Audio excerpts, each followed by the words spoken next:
Hi, everybody. Welcome back. Hello. We're not thrilled to be here today, boys. I'm not thrilled to be here. Just like in general. So sorry, I'm really quiet right now.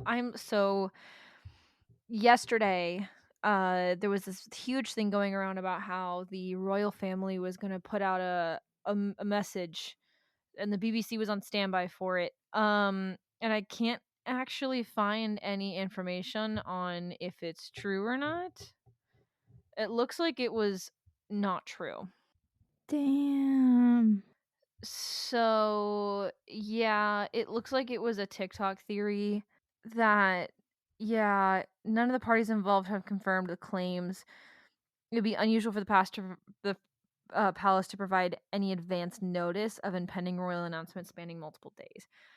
However, they declined to comment when People magazine reached out, and the BBC has yet to respond to People's request for a comment.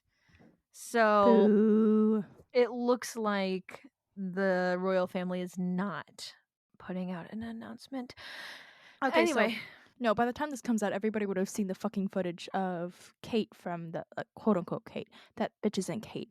From the farm. Yeah, no. I refuse to believe that that woman is Kate, and it doesn't look anything like the mistress either. So, like, who?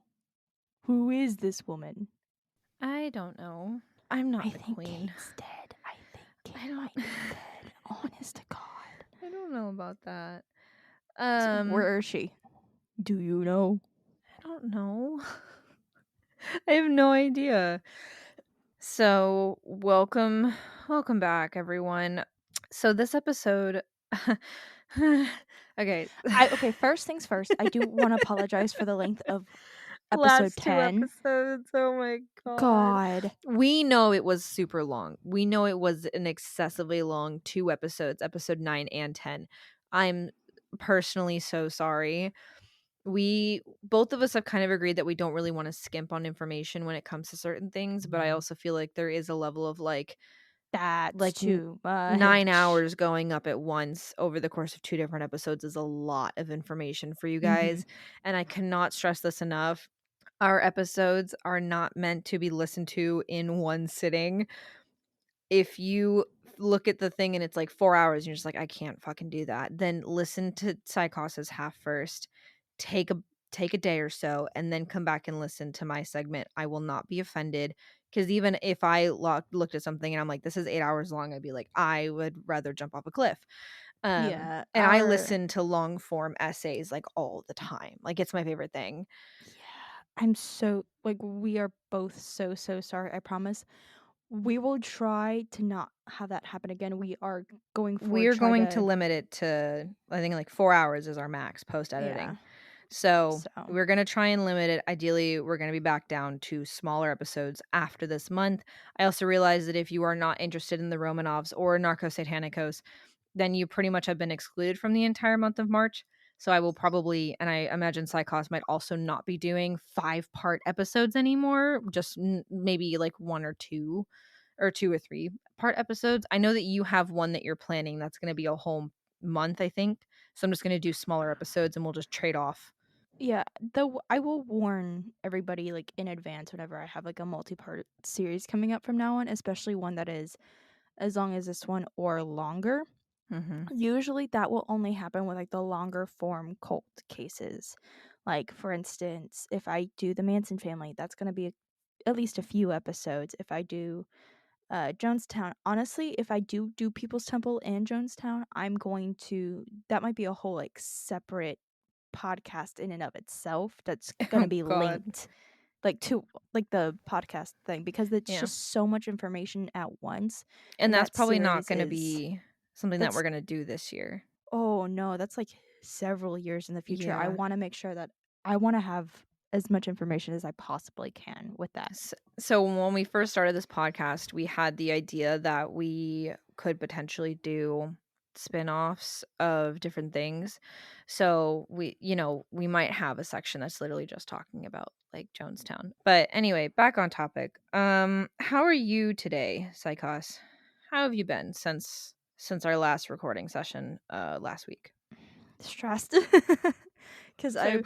we worked really hard to get these episodes edited and put out because we don't have a team. It's literally just Mythos and I doing Mhm. this. On top And of, like, working full and time, and then also, I start school in 2 weeks.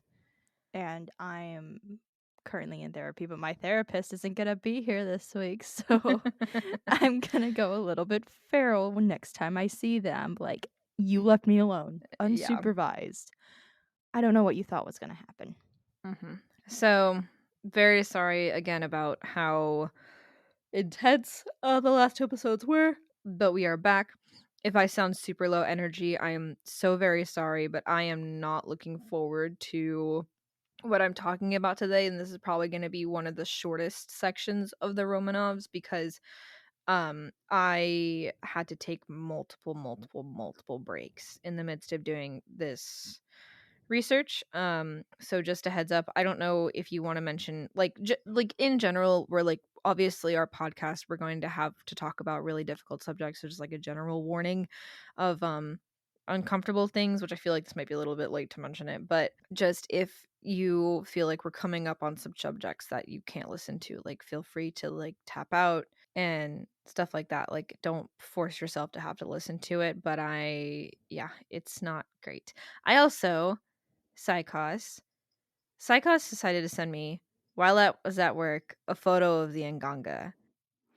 Okay, you wanted to see the I Nganga. asked I'm for not I did. posting the picture of the Nganga anywhere, and I actually deleted the pictures off my phone and my computer because just It's having them still on in me, yeah. it made It me very is uncomfortable. it's very it's not what I expected, I'm not going to lie. So I will describe it to you guys. And if you do want to see, like, you can look it up. Like, it is out there on the internet Yeah. for all to see, but But I'll describe it for you guys because it is I was expecting like a big like hocus pocus like massive cauldron kind of a thing. Actually I think the photos are still in our Discord. So I'll pull up a photo of that and I'll give you guys a description of what it looks like. Bells has the zoomies.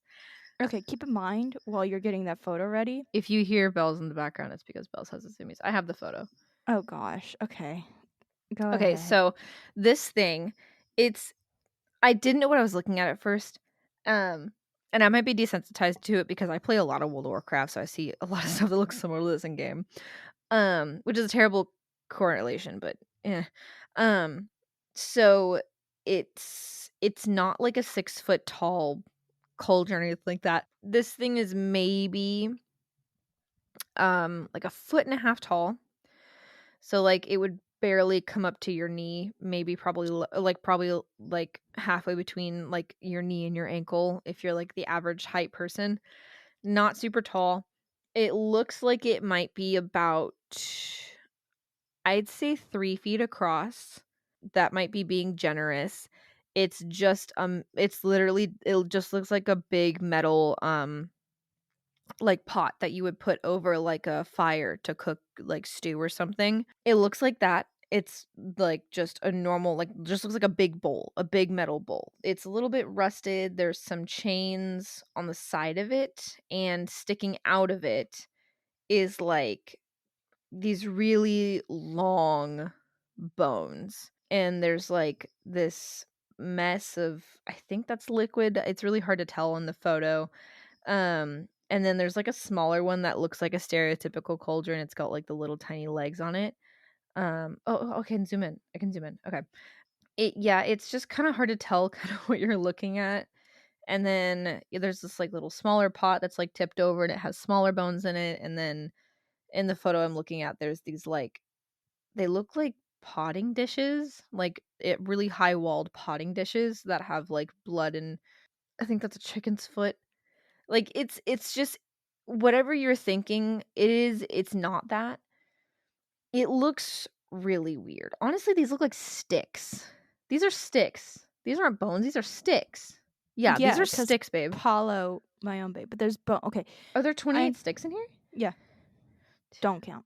Oh my god. Bam. 1, 2, 3, 4, 5, So 6. while you're doing that, okay, keep in mind that those pictures were actually taken from a video that was being filmed after the I'll explain it later, but that crime scene had been, like, fully contaminated by the time the video was being, like, filmed and stuff, so those pictures were just stills taken from Oh. the video. So Yeah, it's not one gonna of be them is in exact. black and white, and the other one's in color, and I can zoom in. That Yeah. looks like a skull. So here's the thing. The rust that you set notice on it, that's actually blood. Ew. That's dried blood. Their gunk that and everything in that is all rotting, like, meat and flesh and It's also organs not, and like, in blood. a room. It looks like it's on, like, Mhm. if you go outside of a building and there's just, like, a little tiny, like, concrete slab out, like, the back door before you go, like almost like a warehouse. They'll have, like, a little slab of concrete, and then it just, like, goes away to the ground. It's Yeah. literally sitting on, like, a tiny little slab of concrete outside of a building. Yeah, Like, because it's nobody really would go weird. inside. Nobody would go inside the ship. Okay. And I'll So explain it later. So again, those photos were taken after, like, the they brought in somebody to do, like, light magic cleansing. I'll get into it in my I'll get into it in yeah, my yeah, section. yeah. But those you also have to take in mind, like, keep in mind the context of that. Yeah. Anyway, so, yeah, Psycho sent me that at work, and I was like, That's interesting," and then I, like, moved on with my day, but, You asked to see it. Don't even. I did. How are you doing today, baby? I I'm fine. Life's been crazy. Yeah, I'm having a rough day emotionally. I mean, you know this, like, we've been together all day. It's just like it's a rough time. So I'm really excited to have this month be over and talk about something else. I love Yeah, the no. Romanovs. I have so many books on the Romanovs.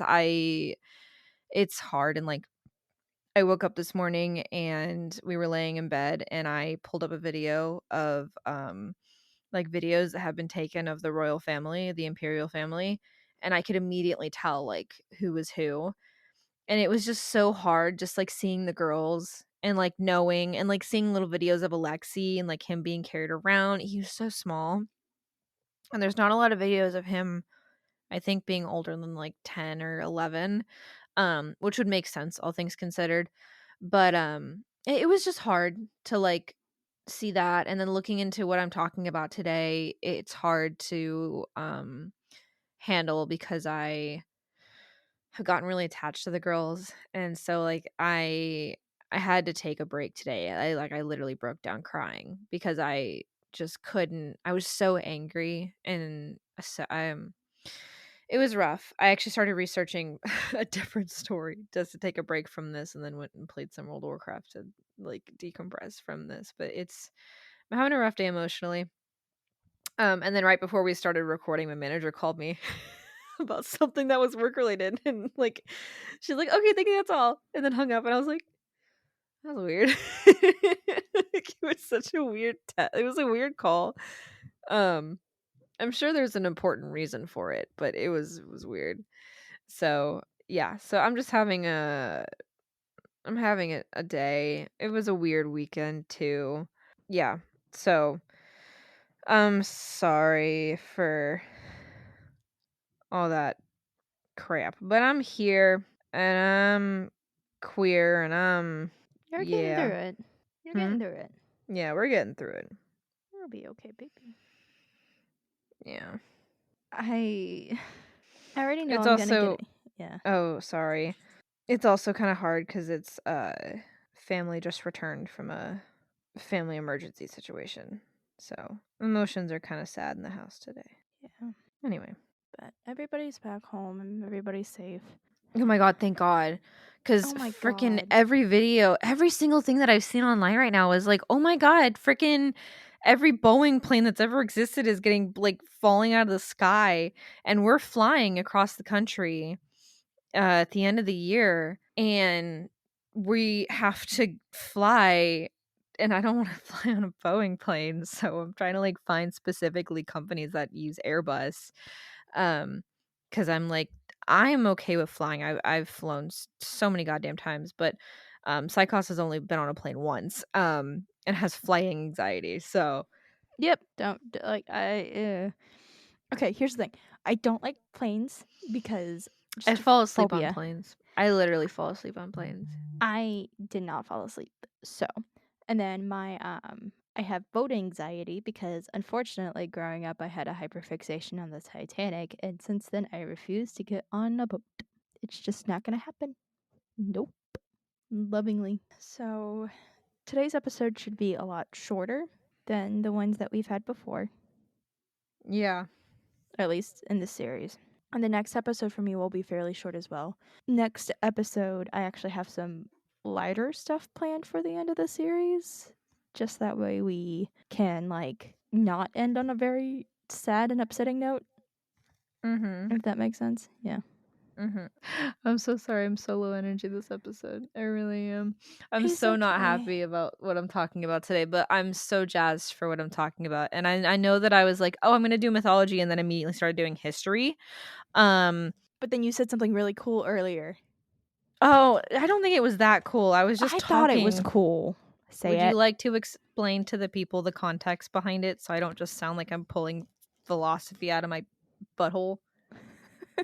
So, like, earlier, I don't remember where we were going, but we were just out. And I We were mentioned, coming home from getting lunch. oh, that's Or fair. yeah, we were coming home from getting lunch. Yeah. So we were just out and about, and I mentioned, I was like, it's really funny that we started this out as a true crime and mythology podcast, and then it shifted to a true crime and history podcast. I was like, yeah, people are going to be really angry about that. And then you said something that was so cool, and I want you to say it because I thought it was neat. I said if we don't talk about history, it's going to turn into mythology. Exactly. I thought it was cool. I thought it was cool. If we don't talk about things in the context of this did happen, then eventually someone is going to come along and say it didn't. And the stories of these people will be erased. And that's really hard. Like even with the Romanovs, there was when the USSR came into power, they didn't talk about the Romanovs, didn't want anything looked into about them at all. It wasn't until the USSR fell that they were finally able to look into the Romanovs. Had the USSR not fully fallen or been able to continue on for however long, they could have very easily erased the existence of the Romanovs. At some point, our mythology was someone's history. And at some point, our history is going to be someone else's mythology. I feel like they go hand in hand. And also, some people's history right now is also someone's mythology right now. Like Christian history is my Christian mythology. The term is how you interpret the information. It's a viewpoint, it's a stance, it's a perspective. I feel like talking about history is important and talking about mythology is important. It's just which context are you trying to give for which situation? Mm-hmm. Yeah, we should probably get started, shouldn't we? Yep. What do you remember from my case last week? Um Because I usually use this time as like a what's the word? Like a refresher. Like, oh, this is what we talked about last time. last time on Last time um on Wicked Anthology. I remember you'd think I'd remember this considering the fact that not only did we record the episode, but I then listened to your section of it at work. Like the next day. Yeah, you would Um think, but you know. oh god. I remember a lot of people getting murdered. So last week I did talk about a lot of people getting murdered. I also talked about how La Madrina, Sarah Eldreddy, Yes, he uh, he like picked her and like got a bunch of yeah. people who knew information about her so he could like gaslight her into following him. And then she was like, "Oh, I want to know more about you." And he's like, "Oh, you can't blah blah blah blah blah." And then she got interrogated, and even then she was like, "Did you know that like I'm his favorite?" And I literally stopped in the middle of fixing a set and went, "Are you fucking kidding me?" out loud. No. Okay, so we're gonna get more into her this episode too. But Sarah Please becomes let me La know if I missed anything else. Yeah, we talked about her and how she was also used to gain access to the Hernandez brothers, which I recently learned that there were two additional brothers in addition to the four that we discussed. But because those two brothers didn't have anything to do with the cult or the drug business, nobody like ever talks about them. They were just Oh kind of yeah. like, nope, nope, And we're not part of this. there was like a trick drug deal, right? Yeah, they do that a Mhm. lot. They did that Mhm. a few times, yeah. Yeah. I remember the one, I just remember it being like their boss is unforgiving. Yeah, the And I one was where they like, kidnapped the 2-year-old too. yes, yes, yes, that I remember. We also talked about like the more main players of the group, like and how they were involved and like how they got like introduced to the cult. Mm-hmm. And then the last thing that I talked about was the murder of, his name was Jose, and he was the cousin of the Hernandez brothers, Mm-hmm. and he was sacrificed. Mm-hmm. I And remember that too, that's, because I remember exactly where I was standing. I was standing in the break room in the back area. mm-hmm. I was standing there when you did the reveal that was his cousin. They like picked him up. He was like on his way to school or No, on his way back from school, he didn't go to and school. or he was on his back from somewhere. He was on his way back home from work. Yeah, he was on his way back from somewhere, and it wasn't that far away. And then they like pulled around and like grabbed him, and then they like sacrificed him, and then like at the very end they realized that it was like his cousin. Yep. I see, the thing is I remember it, but I just it's so You like remember? repressed. Yeah. Unfortunately. And that was the last murder of February of 1989. February of 1989. Mhm. So we are now moving into March of 1989, The next month. the next month. I know calendars. Yeah, like, okay. So March rolls around, and Adolfo knows that he kind of needs to keep the cash flowing because not only is he paying for his mother's gifts, he's also paying for allowances for Martin, Omar, Sarah, and El Dubi on top of his own like lavish lifestyle that he's living. Adolfo's paying for like a lot of shit at this point. It's too much. So he knows he needs to like keep going. So once he's back in Matamoros on March 10th, 1989, he talks with his cult just to give them like a little boost. He said, quote, the police cannot touch us, and if they did come, they will not see you. So long as the magical shield blood is in place, their bullets cannot pierce you, and to their eyes, you will be invisible. This isn't like an anti-magic bubble or something. Well, it's an And anti-police bubble. it's an ACAB bubble. ACAB bubble. Also, the God, other the police. solution to having too many things to pay for is just cutting off bitches. Fair enough. But to little Seraphine, this literal interpretation of these words less than a month later would be the thing that brought the cult down. Oh my god. I forgot about this. Yeah, no, we'll get into it like once we Oh get my closer god. to it, but it didn't. This is the funniest fucking thing I think I've ever heard in my goddamn life. Anyway, so earlier in February, they had stolen that like a shit ton of marijuana. You remember that, right? Mhm. But they hadn't yet sold that because, whenever you start like cutting people off and like robbing people and doing all Mhm. kinds of shit, it makes Mhm. people not want to work with you. So they're sitting on a shit ton of marijuana that can be sold for $300,000. Mhm. So while they're waiting for this, and they have like a deal that could go through, but it's going to take a few weeks to finalize. While they're waiting for this, Adolfo's like, okay, let's have another ritual just to make sure everything's okay. But that's what he told the cult members. But at this point in time, they didn't realize that Adolfo was spiraling and spiraling fast. Why? I'll get into it. Now, most typical Paleros will only go as far as to commit grave robbery, at most, not murder. But they didn't know, but like the cult members didn't know that because all they had been taught was what Adolfo was teaching them as Palomayombe, which So the could be, actual practice is just grave robbing. some people do take it to the act of murder, some people don't, but like I would say 99.9% of Paleros only go as far as grave robbing. I mean, And it's then a you have, crime either way. yeah, and then some people go as far as murder, but very few, very, very, very few people do. Mhm. Now, if somebody had told them, I don't think they would have cared that what they were doing was wrong. The sacrifices, though, were no longer about magic to Adolfo. He no longer needed to rationalize these murders to his cult because they were all in at this point. Because up to a certain point, you had to like rationalize it a little bit. Like, look, like even with Jose, it was like, hey, he will still live on in the Nganga and he will help protect you. So it's not bad that you killed them, type deal. Even though it was really bad that you Murder. killed your cousin. But we're not going to talk about that. It's fine. So instead, he focused more and more on satisfying that like kind of murderous urge.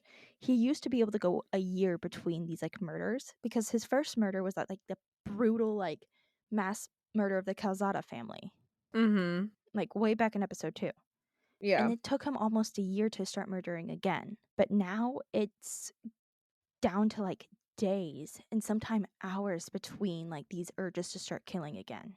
So he is escalating. Mhm. This is where a lot of people start considering him more of a serial killer than like a cult leader. Like it was like there are some theories that's like, oh, this wasn't really a cult. This was just a group of serial killers who are all just all in. I think both can be true, Yeah. but I was he's gonna say, like, it's not that I think left to their own devices, these people would not have been pushed to kill. However, given the ability to kill yeah. in a way where it's justified, I feel like some people are doing it because they have a justification for it, and other people are probably like, "Well, I'm already in too deep now. This is just how it is." Like I agree, but I also think it was one of those things where they're feeding into each other. Like you have like Adolfo like explaining it and justifying it to his followers who then take it and are like, "Yes, I can do this. I can murder." And then by being okay with it, it's feeding back into Adolfo's like urge to kill. So it's producing like this cycle of sorts where it's Mhm. never ending, and at this point Adolfo is he's like an addict right now. Like whenever you first start doing drugs or you first start doing like anything that's addicting, initially you can go longer in between like needing fixes because it's like brand new, you don't really need it as much. And then the more you're on like the drug or substance that you're using, you need more of it and shorter amounts of time. So he's essentially become a murder addict. It's like the best way I can describe that. Yeah. So on March 13th, Adolfo demands a sacrifice. So the cult members go out on the town, and given that it was spring break right now, like You during this son of a bitch. what? Spring break. Fucking hell. Yeah. Fortunately, spring break is oh a lot because it was spring break. Dealers and everything were out in full force to like lure in like American college students. So the cult members picked up one of these dealers and took him back to the shed at Rancho Santa Elena. Again, they didn't know his name.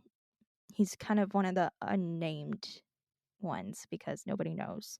And whenever they first got him back to Rancho Santa Elena, everything seemed to be going well until they realized that it was quiet, too quiet. He wasn't screaming. This man that they had picked up was not screaming at all, no matter what Adolfo did to him. Like we're talking like literally torturing him, like cutting him up, like not cutting him up to kill him, but like just to hurt him, cutting off like fingers and toes, cutting off like his Okay. extremities. This is weird. Like even when unfortunately Adolfo raped him, he was dead quiet. Okay. But here's the thing: Is he alive? he's alive during this The entire fuck? time. Let me explain. Okay. Please do. So there are some people out there, whenever they are faced with traumatic things, their response is to shut that shit down. Not like you go quiet. You're like almost dead to the world. You like dissociate. You don't make any noises. You don't do anything. Mhm. So that is what I theorize what was going on with him. However, you can't have a sacrifice that doesn't make noise. You can't have a sacrifice that does not display signs that they were being tortured. It's bad luck. So Adolfo kills him. And because this is not normal. Usually like their victims like begged for like their lives, like pleaded like, "Hey, I can bring you someone else. You could if you can let me go." Or they just screamed. And Adolfo, for like the first time in a hot minute, if ever, was terrified because this man wasn't doing any of that. And because he wasn't doing any of that, that ritual had essentially failed. So, because the ritual had failed, that basically meant that their protection would disappear. Oh shit. Yeah. So, Adolfo turns to his followers, and according to witnesses, he was shaking. And I think he was from both anger and fear. And he says, quote, next time, bring me an American. Someone blonde and soft. Bring me someone I Ew. can use. Someone who will Ew. scream. Ew. Gross. Jumping back in time a couple days. So during March and April, over 250,000 American college students head to the border. Most hang out at the Texas beaches, but a good many cross the bridge from Brownsville into Matamoros, where the drugs are cheap and the bars don't card. Mood. This 5-week period of time can provide so much revenue for the economy, like especially on the border. Mm-hmm. On the border, literally, it can be life or death some days with how poor some of the residents are, especially Matamoros. In Brownsville, like there are like descriptions of white people employing people from Matamoros to clean their houses, do their yard work, but they don't pay them enough to survive. Oh. And it's heartbreaking. So this period of time is actually very, very important for those businesses and those people. Yeah. A lot of them, and like back in the book, I remember them saying like it can be humiliating at times, like begging for like money or like performing in the streets for money. Like it is hard, Yeah. even during that like 5-week period. Mm-hmm. So Mark Kilroy was one of these many, many college students. He was Mm-hmm. 21 years old and he was in school. Like he think he was doing his pre-med degree. Mm-hmm. So he was going to go to school to be a doctor. Mm-hmm. He met up with 3 of his friends for like this final big trip together before they like split up to further their own careers. March 11th, the boys checked into their hotel, napped, and then went to go check out the local, quote, Miss Tan Line competition on the beach. Ew. I don't like the way that that's worded. Yeah, no, it was like a huge thing. You know how crazy and like wild people are like, "Oh my god, spring break, it's fucking insane." Mm-hmm. I'm sanitizing it a lot. The I'm Miss Tan sure. Line thing was like the tamest thing they did. It was wild. So, but March 11th, so that night they stayed on the American side of the border. They didn't go into Matamoros. Uh-huh. March 12th, they woke up late, headed into Matamoros, drinking, partying, and then stumbling back into their hotel very early the next morning. So they were like, party, spring break, let's go. Mm-hmm. March 13th was very much the same. However, once they got to Matamoros, they kind of stuck to 2 bars. The first was Sombreros, where just last year, El Doobie shot and killed somebody. El doobie doo. El Doobie Doo. And it's actually very likely that cult members were there that night after the failed ritual looking for their next victim to try to make up for what happened. Because March 13th was the day of the bad ritual. Oh. So it's likely that they immediately headed into Matamoros to start working on finding an American. Jeez. The second bar that they all hung out with was the Hard Rock Cafe. No, it's not an official Hard Rock I was gonna say, I Cafe. know what that is. Yeah, it was just this bar that kind of put up Hard Rock Cafe like stuff and memorabilia to try to like draw people in for more money. It was never Oh. associated, yeah. Got you, got And you, like they got you. changed its name too. Mm-hmm. Mm-hmm. So there, Mark and a girl hit it off and start talking, but after a couple of hours, Mark returns to his friends since the girl had to return to her own friends. Like, because her friends are like, it's late, we're gonna head back. And Mm-hmm. she was like, okay, oh shit, I gotta go. Mm-hmm. So at about 2 a.m., Mark Kilroy and his friends joined the mass exodus of drunk college students heading back to the border. The group of 4 kind of changed shape, eventually ending up with 2 in the front, 1 in the middle, and Mark bringing up the back of the group. And they were spaced out enough that they weren't necessarily keeping an eye on each other, though one of his friends did see a man approach Mark and asked him in English if he knew him. Ooh. Everybody ignored it and just kept trucking along, but once they got back to Brownsville, they realized that Mark wasn't with them. Oh. Okay. Now, Mark had heard a call from a red pickup truck that held a little Seraphine and Malio. Malio asked Mark if he wanted a ride, and Mark said that he did, that he was so fucked up, and that he drank too much. Me. Little Seraphine later said that it sounded like Mark wanted to go drink more, but they had to stop to go pee. Now, when they stopped to go pee, Mark felt like something was wrong, so he tried to take off towards the border. But there wasn't a spot that he could cross the border at. He just knew that something wasn't right, and he made a run for it. even though he wasn't anywhere near the bridge. Mhm. Little Seraphine would later say that it was almost a funny sight as he and Malia were literally caught with their pants down because they did have to go pee. Mhm. Like, they went pee. Quite literally peeing. Yeah. But unfortunately for Mark, David and Sergio were following them as backup. When Mark Mhm. bolted, they got out of their own car and yelled, "Freeze." Convinced that these two new men were Mexican police, Mark surrendered and willingly went with the two. Once they got to the ranch, little Seraphine fed Mark some water and crackers, basically trying to reassure him that everything was going to be okay. Little Mm. Seraphine also called Sarah to let her know that they had secured another ritual and it was all lined up and ready to go. She thanked them and told him the next day would be the day of the ritual. So, Okay. March 14th. Yeah. Before the rest of the cult members woke up and arrived to complete the ritual, the ranch caretaker, Domingo Reyes Bustamante, woke up early and made Mark breakfast, specifically eggs. He had to feed him because Mark had been bound and he couldn't use his hands at all. Domingo Mhm. couldn't speak English, but he knew that Mark was begging him to set him free. But the caretaker was more scared of the cult than of police and just kind of left to continue his duties on the farm after he fed Mark. Mhm. He later told police that he didn't see what happened to Mark, but it's a generally agreed thing that he knows what happened, at least somewhat. Mhm. So while Mark's friends were searching Matamoros for him, incredibly hungover, by the way, Mark was being tortured and raped by Adolfo, while Martine and Elio assisted in the ritual.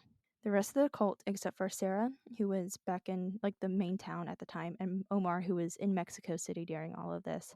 So everybody except those two were like all waiting around outside. Finally, the killing blow came, and witnesses stated that it sounded like a coconut being split open.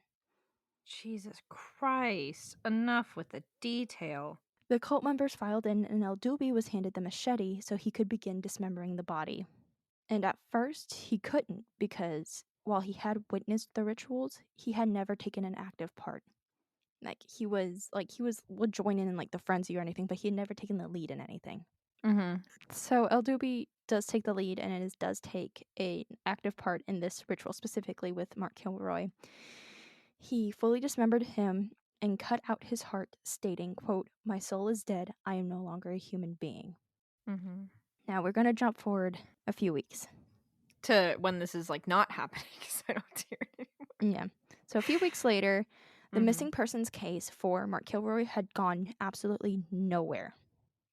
Cameron County Sheriff's Detective Ernesto Flores had dove headfirst into this case, actually solving several unrelated crimes in the process, and had brought in almost 127 persons of interest. Jesus. But technically speaking, since this case had occurred in Matamoros across the border, it was supposed to be Mexico's case to deal with. Oh, yeah, isn't that like a consistent problem with things happening in different places? hmm But Mark Okay. Kilroy's uncle was a U.S. Customs supervisor in LA, Mhm. so he used his position and influence to force an investigation. I love it when people use it's fine. It's fine. It's fine. This makes me angry. Mhm. I However, know. Detective Flores quickly realized that this was not going to be easy.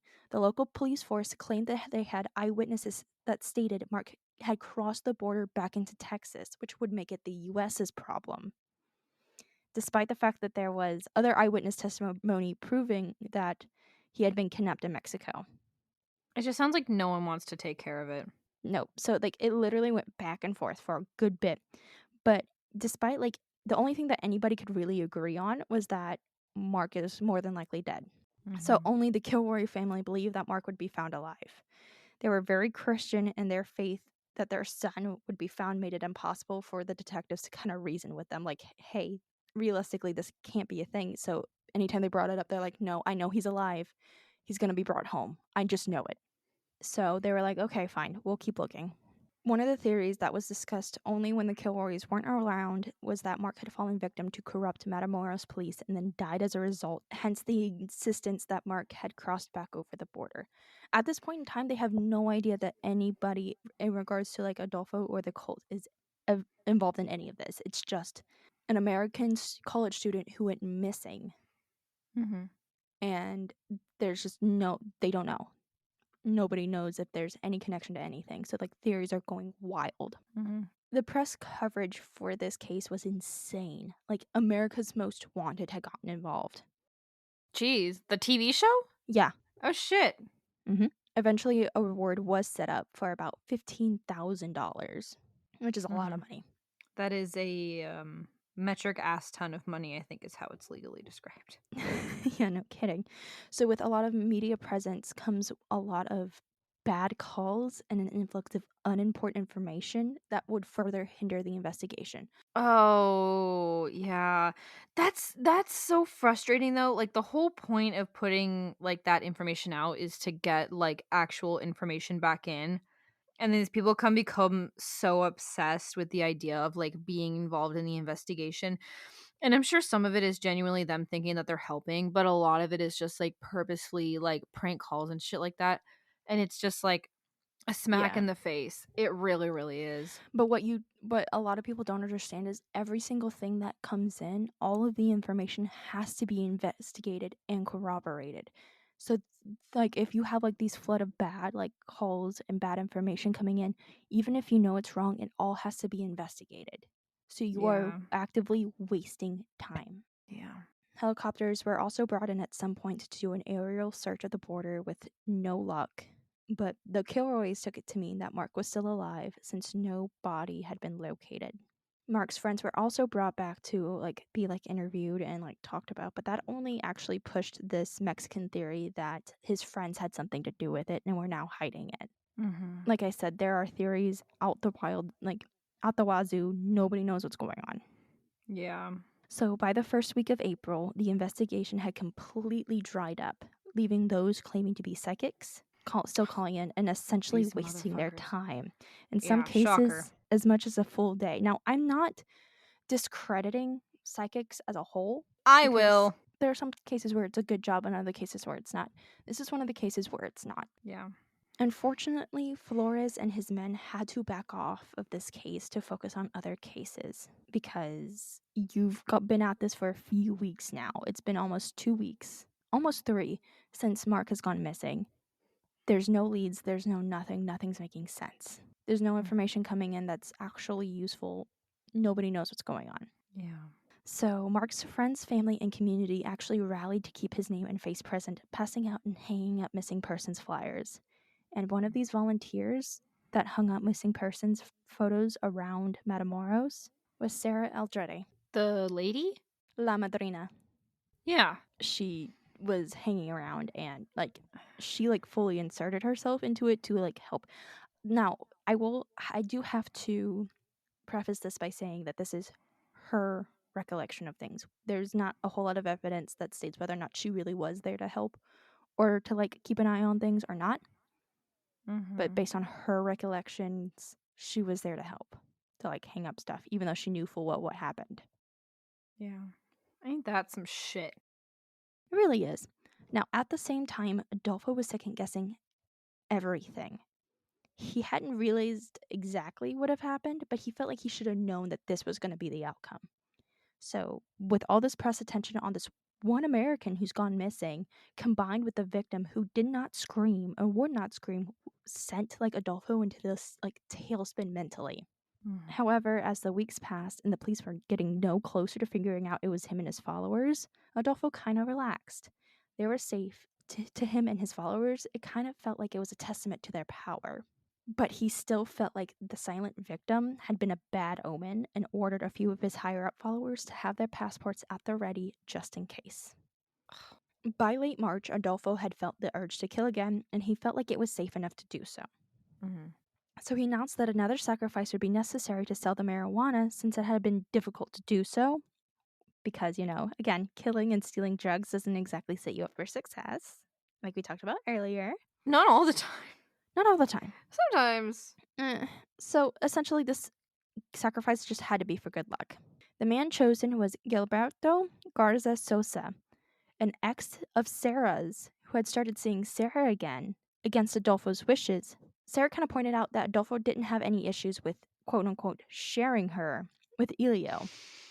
But this dude, really? Mhm. Of all the bitches, this is the bitch? This is the bitch you have an issue with? No, I fully think it was because he wasn't part of the cult and there was no.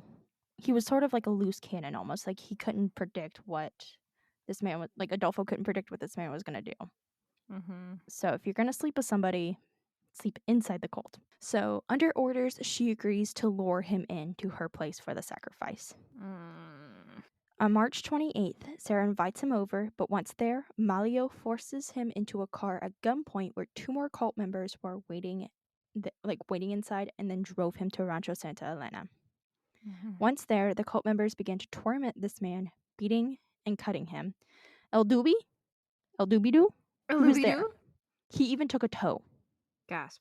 Then Adolfo raped Gilberto before summoning Malio back inside and letting him slit Gilberto's throat before hanging him upside down from the rafters and letting the blood flow into the nganga while they prayed for protection as the date of the drugs was set for April 8th. I remember you telling me about this. Now, I neglected to inform you last episode that how they managed to get the blood into the nganga. Sometimes they held them by the wrist, sometimes it was by the ankles, but there was a really strong wire cord hung up in the rafters, and they would either tie that cord around their wrists so that way they would hang there, or by their ankles and so they would also hang there. Mm. So that was a thing. And if I have to live with that information, so do you. Pass. Protection was prayed for, and the date of the drug deal was set for April 8th. Not even a week later, shit hits the fan. Good, honestly. April 1st Mm-hmm. was the day where everything went to hell. Good. Now, a new commandante had just come in the month prior, and his whole thing was that he was cracking down on drug trafficking around the border. And as part of this effort to do so, traffic stops were set up to do random searches. That afternoon, Agent Raul Morales was floored when a red pickup truck driven by little Serafine Hernandez completely blew through the checkpoint, ignoring the traffic cones, signs, and the agents just standing around. Like in shock, Agent Morales and one of his men jumped into their vehicle and followed little Serafine back to Rancho Santa Elena. Mm-hmm. Little Serafine hung around for like maybe half an hour before turning around and heading back to Matamoros. But instead of following little Serafine, Agent Morales decided to have a look around. They ran into Domingo, the caretaker, and asked him for directions and information, but Domingo claimed to know nothing. The other agent decides to have a look around, including inside the window of one of the trucks that was nearby. Mm-hmm. Inside, he saw the remains of like marijuana dust, because no matter how much you try to keep marijuana like tightly and controlled and contained, especially whenever you're trafficking it, it kind of leaves like dust, like residue. So he saw that and was like, I know what's happening here. But then he also sees this little statue, and he has no idea who or what the statue is of, but it turns out to be Legua. Mm.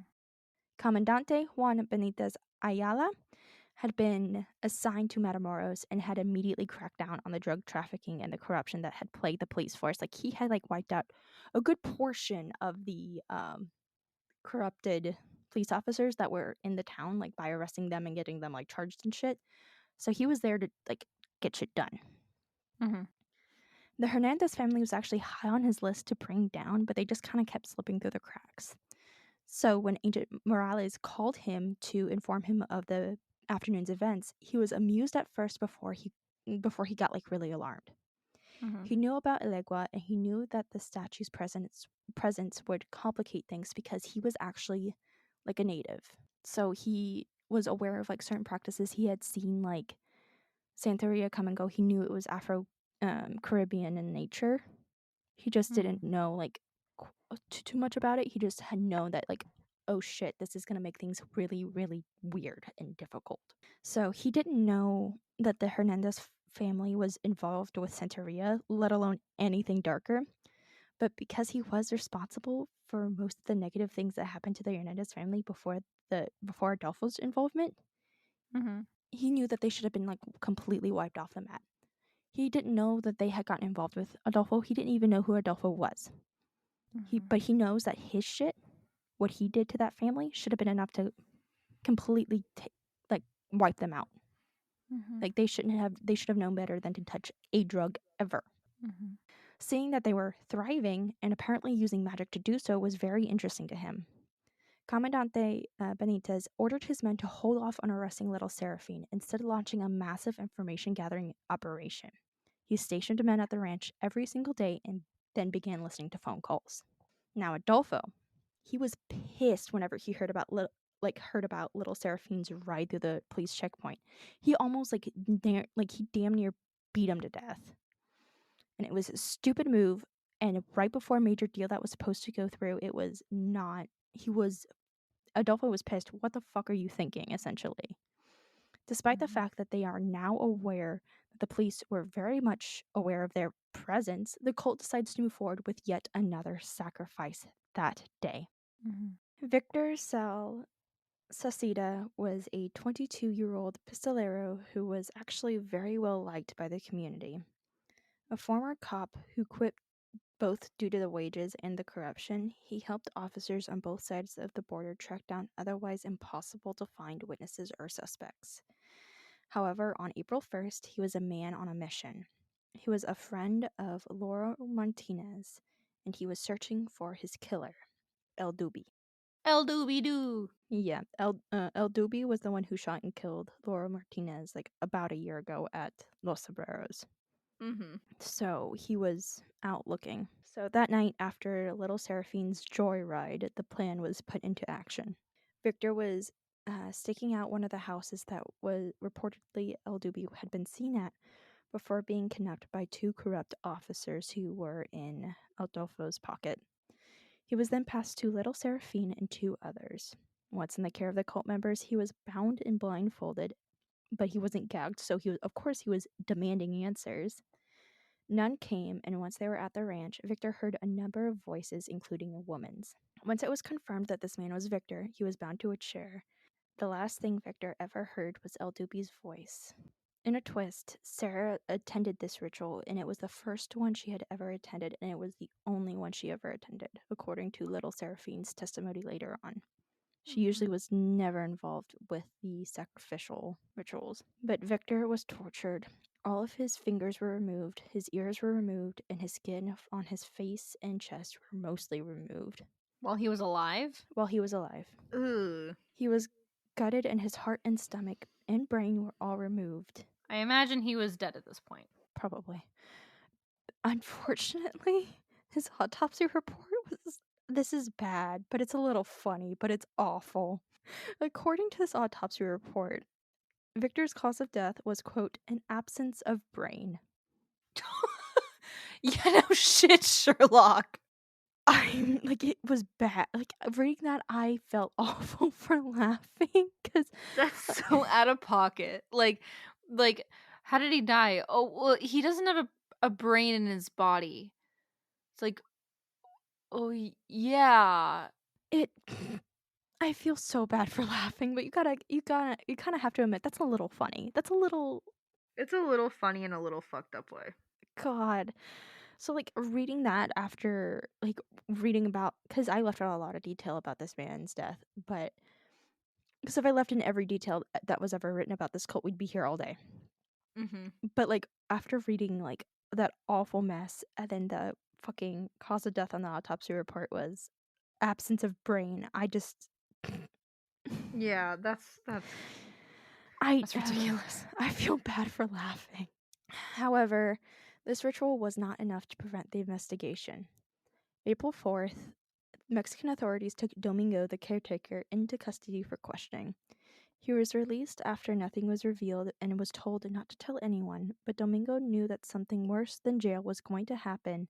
Something worse than jail was going to happen and was going on at the ranch, so instead he told a cult member what had happened, with him getting brought in for questioning, and then that member informed Adolfo. Adolfo performed another ceremony, not a sacrifice, to encourage protection, but again, it didn't work.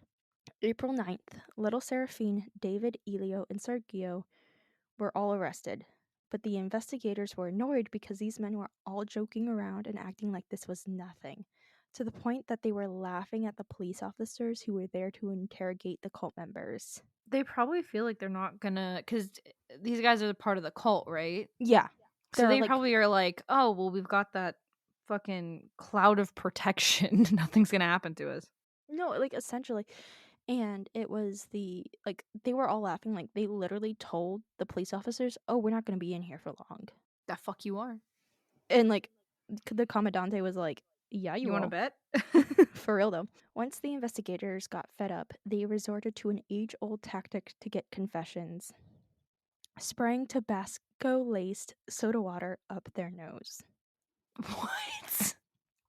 God, no, reading it, like, it hurt, like, just so, most of the time you have to understand that the Mexico way of getting, confessions is not as monitored as the American way, and even then, the American way is bullshit. The Mexican way to get confessions is usually just torture, plain and Mhm. simple. And this was one of those forms of torture. So they would take soda water, put like a good bit of Tabasco sauce in it, shake it up, and then would spray it up this person's nose. Mhm. And that would like cause like choke, like you felt like you were drowning, you were choking. It would tear up the inside of your nose, but because it didn't leave scars or bruising, it was the like most foolproof way to guarantee that any confession they made while being subjected to this couldn't be retracted under claims of duress and torture. Mhm.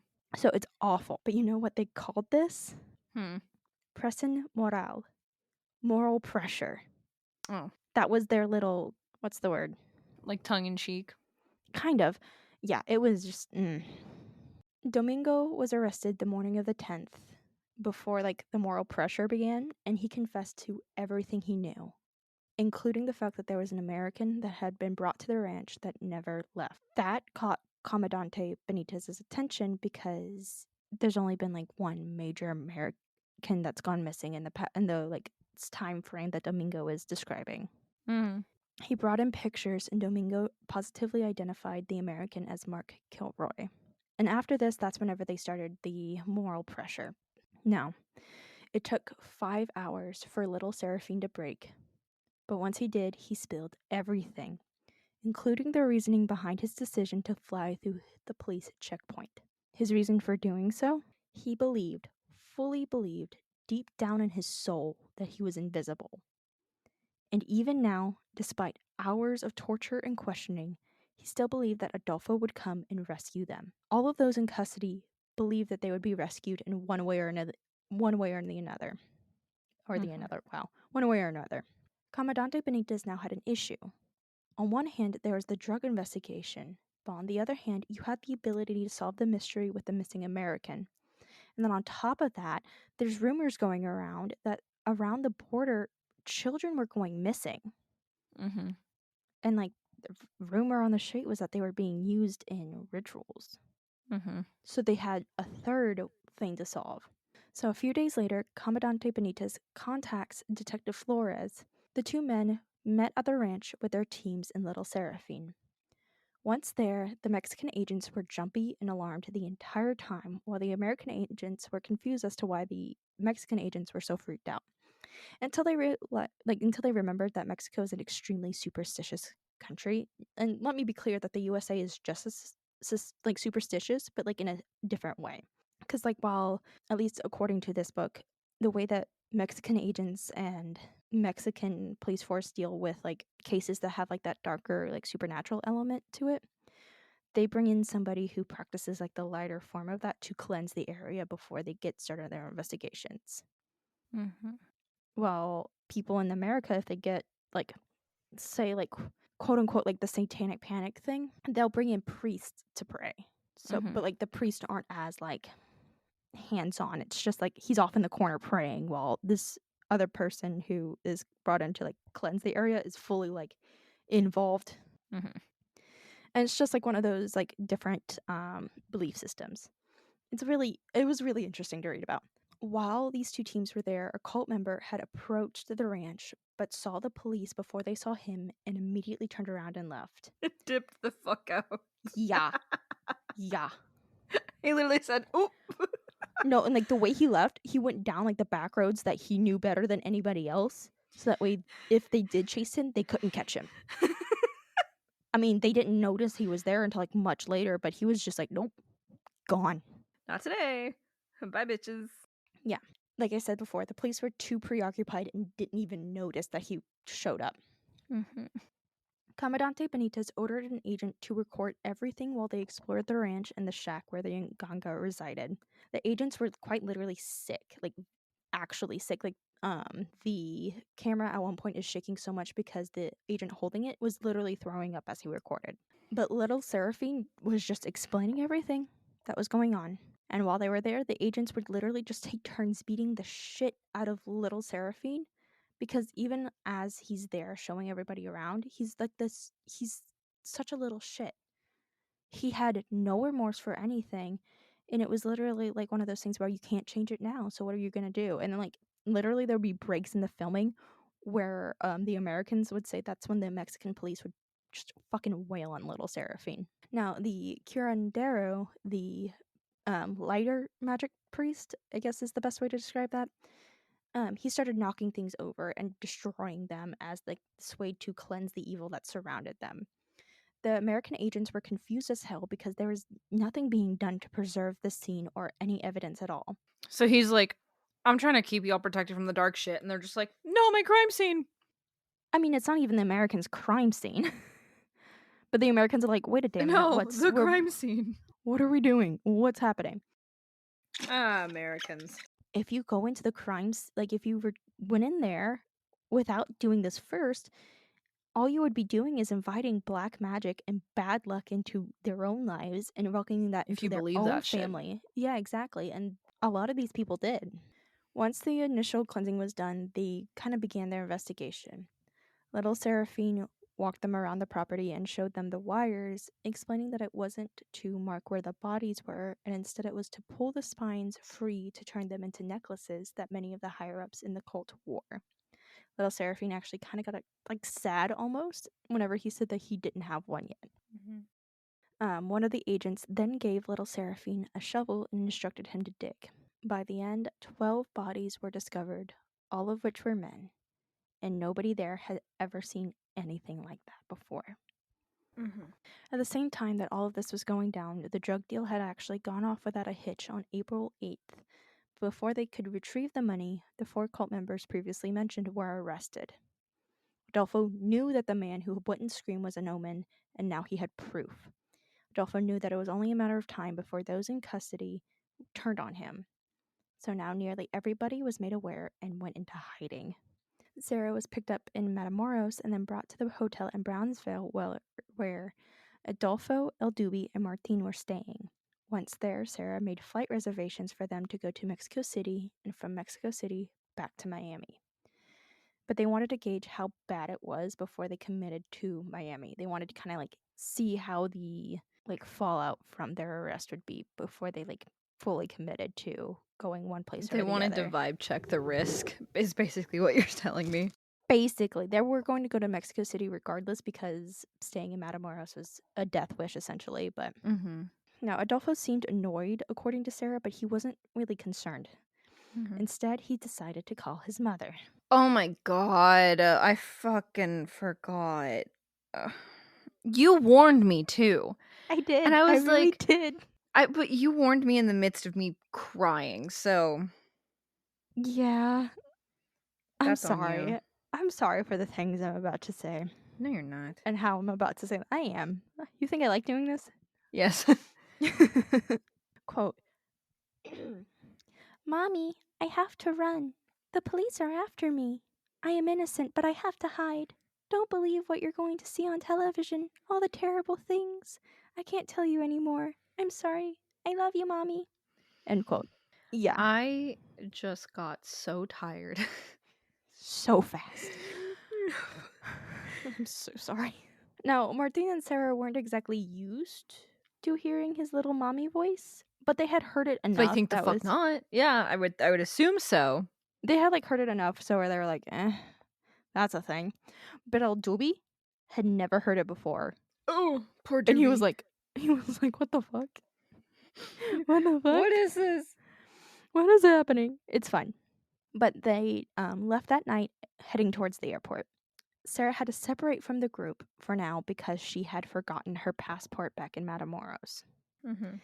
Now, Adolfo was pissed about this. Like, he was screaming at her, cursing at her, and then he calmed down. He's like, you know what? This is probably for the best. So that way, because moving in a big group like this probably would draw attention. So separating for now would probably be the best bet. On April 12th, 1989, Armando Ramirez was assigned and took charge of the manhunt for Adolfo and his cult. However, at the same time, news of the discovery of the bodies spread throughout Texas, sparking a resurgence in satanic panic, despite the fact that legitimate practitioners of Santeria and Palomayombe were stepping forward and denouncing what Adolfo and his followers were doing. False sightings and sensationalized headlines flooded into Ramirez's office, forcing him to sift through all of this information on top of locating actual witnesses, searching homes and cars, and looking for the different members of the cult who had kind of like scattered. Yeah. Like, literally, the best way you can think about this is whenever that one John Mulaney bit where it's like Scatter! Yeah. Yeah. I love Yeah. it. I don't, So but I love it. So while all of this has to happen, the DEA, which is like the it's Drug Enforcement Agency. That's what that Yeah. is. I remember now. And the U.S. Customs Services were butting heads like there was no tomorrow. They were supposed to be working together, but the two departments had never ever gotten along. And this case made things worse because the DEA was actually the one who cracked the case of the missing Mark Kilroy, not Customs. So the DEA was technically in charge. And no one was happy about that. The custom agents hated that. So on the 11th, the day before, the custom agents claimed at a press conference that they were the ones who cracked the case because Oh, get their search fucking for wrecked. Mark Kilroy was what kind of brought everything down. Oh my god. But because they had decided to move forward with their plan to claim the credit, almost all of the information they released in that period of time was incorrect and actually hindered the process and investigation to the point where rumors were taken to be fact, and a fact was sold as fiction. Jesus. To counter the damage that the American customs agents had done, Comandante Benitez and the DEA held their own press conference where they marched all 4 cult members that they had in custody, and they answered questions and revealed the scars that they had received from their their Rayado and Palo rituals. But the Americans kept trying to run things, specifically the custom agents, even in Mexico. And it's like everybody around them is utterly annoyed. Because let's be honest here, Mark Kilroy's kidnapping and death was not what brought an end to the cult. That was Little Seraphine's drive, and it was pure dumb luck. Like, it was literally Comandante Benitez coming in and setting up those drug busting like things, and it was just sheer dumb luck. Mm-hmm. And then it was also leaked to the press that Adolfo and a few members of the cult had planned to flee to Miami, causing international headlines and speculation, certainly warning the cult and ultimately losing the opportunity to catch them in Miami. The American DEA agents actually pleaded with the other American organizations to not alienate the Mexican branches and investigators since their help was actually vital to this. Instead, the leaders of the Customs Service continued to act as if they were the ones who solved everything, and there was like rumors that they would be rewarded with awards for their quote service. Mm-hmm. But what they failed to mention during all of this is that Malio, the occult member, was named as a person of interest and a suspect on the 11th by Comandante Benitez, but he was stopped on the 12th by American Customs, and he said, "Oh, I'm just going to class. I'm just a college student going to class." And they let him go. And then he fucking disappeared. And by the time they realized that, oh, he was a suspect, they couldn't find him again. Mm-hmm. So because of that, the customs let a vital like suspect go. Great. But the death blow to the American side of the investigation came when El Gancho, the one who got ripped off and like went into hiding after he let a video and his son go. Mm-hmm. He was located by the customs agents and he was brought in for questioning, but customs refused to allow anybody else to interview him. Instead, they sent over a video of him like answering like questions that had nothing to do with the investigation. And at one point you can clearly like hear him say, "What do you want me to say?" Cuz he's reading from a script essentially. Oh, amazing. And all of the information that he was giving in the video made no sense. So the DEA were told by customs that he wasn't going to talk to them. He didn't want to talk to them. Mm-hmm. So the DEA agents went, "Okay, fine. where is he? And then turns out he was in a safe home that was specifically meant for DEA witness protection stuff. So they showed up fully ready to evict him because you don't want to talk to us. You don't get the benefits of working with us, essentially. You don't get to stay here if you're not going to work with us. But then Agancho was like, no, no, no, no, no. Customs had threatened me to not talk to you guys. Like, I never said I wasn't okay with talking to you guys. They told me not to. So from that day on, he became like a witness for the DEA, which pissed the customs agents off to no end. And because of all this like backstabbing going on, Assistant U.S. Attorney Cruz laid into the organizations working the case, reminding everybody that the DEA was supposed to be taking the lead on this case since it was their men who cracked it. Customs completely disregarded this, separating and instead focusing on what they called the Mark Kilroy investigation. Mm-hmm. The investigation had fallen apart in less than 10 days on the American side. Less than 10 days. And because nobody wanted to work together and because nobody wanted to do anything together, it fell apart completely. Mm-hmm. This is why I had trouble finding sources for this case specifically, because the American side of things has labeled this so like completely the Mark Kilroy case. That's all anybody focuses on anymore. And like from that point on, it's all about the American. And unfortunately, it sucks what happened to him, but he was not the only victim. By no means. So the idea that he was, and naming the investigation after him and claiming that his disappearance is what triggered all of this was not true. Like Yeah. I made that mistake of like a couple episodes ago saying like, oh yeah, his disappearance is the reason why everything fell to shit. No, I was wrong. And so is everybody else who claims that Mark Kilroy is the reason why they got caught. Yeah. And it's annoying as shit. Sorry. No, you're good. You be angry. I mean, go off. Go off, King. So on the Mexican side of things, Comandante Benitez was doing his best to try to figure out what was going on, because in order to catch Adolfo, he had to understand Adolfo. So on April 13th, Sergio had been brought to the ranch to help them locate even more bodies since there were just, quote, so many. Another body had been located that day, bringing the total up to 13. To add even more frustration to this case, the corruption in the police force blocked him from making any real progress, while politicians in Mexico City were pressuring him to find Adolfo and quickly, on top of the American side of the investigation just completely falling apart.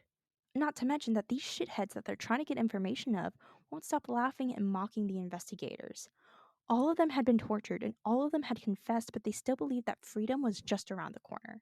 So, like, he's dealing with so much and it just keeps piling and piling on. Despite their confidence in their own salvation, they still talked. Like the cult members that were in custody still talked for whatever goddamn reason. It was like, oh, if I confess everything, it's like I can claim one thing or another. Like, oh, all of this just was pressured out of me under duress, or even though I confess, it's not going to matter because I can. Dolfo's going to break me out, essentially. Mm-hmm.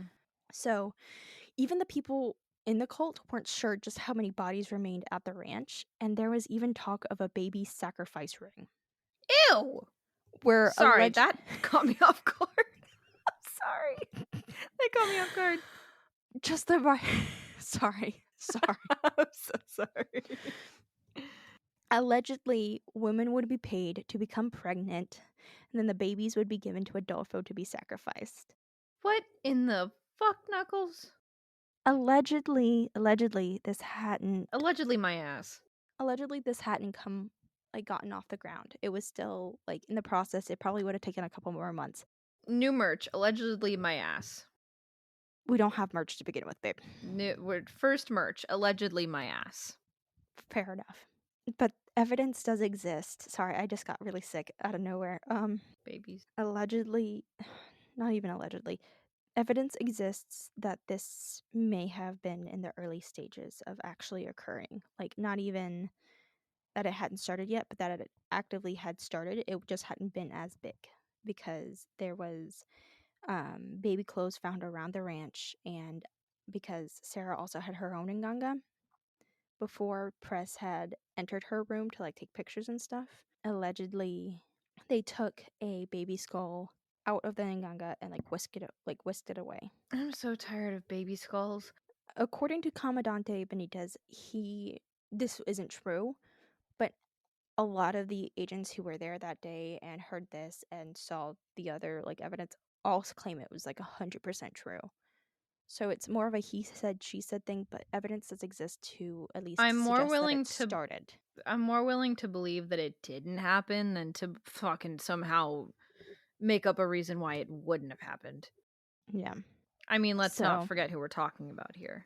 that's fair. So while Sergio dug, families from Matamoros and the surrounding area came to try to identify their missing family members. Oh my god, I remember something you mentioned about this, and I'm not looking forward to it. So some of them were identified, some of them aren't, and some of them still aren't identified to this day. We still don't know who They weren't able to a DNA test few. him? Well, and the families just either the families that showed up couldn't like. How do I describe this? How do I say this correctly? Like, they couldn't identify the bodies because they were so destroyed? Mm-hmm. Like not destroyed, but so decomposed, and a lot of the bodies that were identified based off of certain characteristics. Like one person was identified by their tattoo that they had. Oh, but if they didn't have any identifying features or any unique parts about them, then that Yeah. would I remember seeing something that was like the best way to keep yourself safe from like getting like taken is to like be like have a really unique look. So that's one of the reasons I'm like it's okay if I have a shit ton of tattoos because tattoos. The fuck am I 5? Tattoos. Tactical tattoos. Tactical tattoos. Tattoos to keep myself safe. You just get a shit ton of them. I'm easy to identify. We go to Disney and you're just like, I've lost my partner. They're this tall. They have this tattoo, and you just give them like a list, and they're just like, they're right here. We found them immediately. No. I lose you, and I go to like describe you to like the security guard, and then they come over like the intercom system, and it's like, Psychos, is there a Psychos? You have a grown adult crying for you. Where are you? Please come get your overgrown child. Yeah, that's about right. Do you know where you would find me if you lost me at Disney? I don't know I where don't. where would I find where do I think I'd find you if I lost you at Disney? Where do you think you would find me? Wherever the Stitch actor is. Damn it. Yeah, probably. Either that or on the People Mover, man. I think if you lost me at Disney, you'd probably find me at the Tower of Terror. Oh yeah, that tracks. Yeah, I think that's where Okay. you'd find me. So, unfortunately, the most heartbreaking identification comes from Rosalita, who was the elder sister of Juan Luna de Garcia. Hold on. Why did it say Juan? I thought that his name was Jose. What the hell? Give me a second. My notes are wrong. It was Jose. So, Jose's mother came the night before and earlier that day to try to find her son. Mm-hmm. And then she looked to her daughter, Rosalita, and said, I can't do this. Can you go identify him if he's even here? So while the mother was waiting outside, Rosalita goes in and sees her brother, but the only way she could identify him was through the jersey that he wore, because the jersey he was wearing the day he went missing and the day he was murdered was his favorite jersey, and he wore that shit everywhere. She couldn't even recognize him. He had no head because he had been completely decapitated. So his head was placed beside him Oh on my. the autopsy table. Oh jeez. So she comes out and she tells her mother that he's dead. And at first, his mother doesn't believe it. She can't because I mean, that's her baby. she said, how can he be dead when I still feel him in my blood? Oh. And then it fully sinks in and she loses it on the front steps of the morgue. And a couple women who were there to also try to identify relatives or anybody that they thought that they were missing all broke down with her, and like they all like cried and mourned together. Because this area probably wasn't like it was pretty. I mean, even just like being a mother around another mother who's lost her kid has got to be like devastating. It's heartbreaking. The next day, the Kilroy family says goodbye to their son at like this memorial, and asks everybody to pray for the families of the other victims. They also mentioned that Mark may have been killed physically, but they couldn't kill his spirit, and his spirit will live on. Mm-hmm. His mother says that she'll pray that the people who killed her son will basically see the light of God and understand that what they did was wrong. Mm-hmm. And I understand. May you be smited, bitch. No, not really. Oh. I understand leaning on Christianity heavily to cope through this. Yeah, you can't really blame her. I can't, and it's heartbreaking.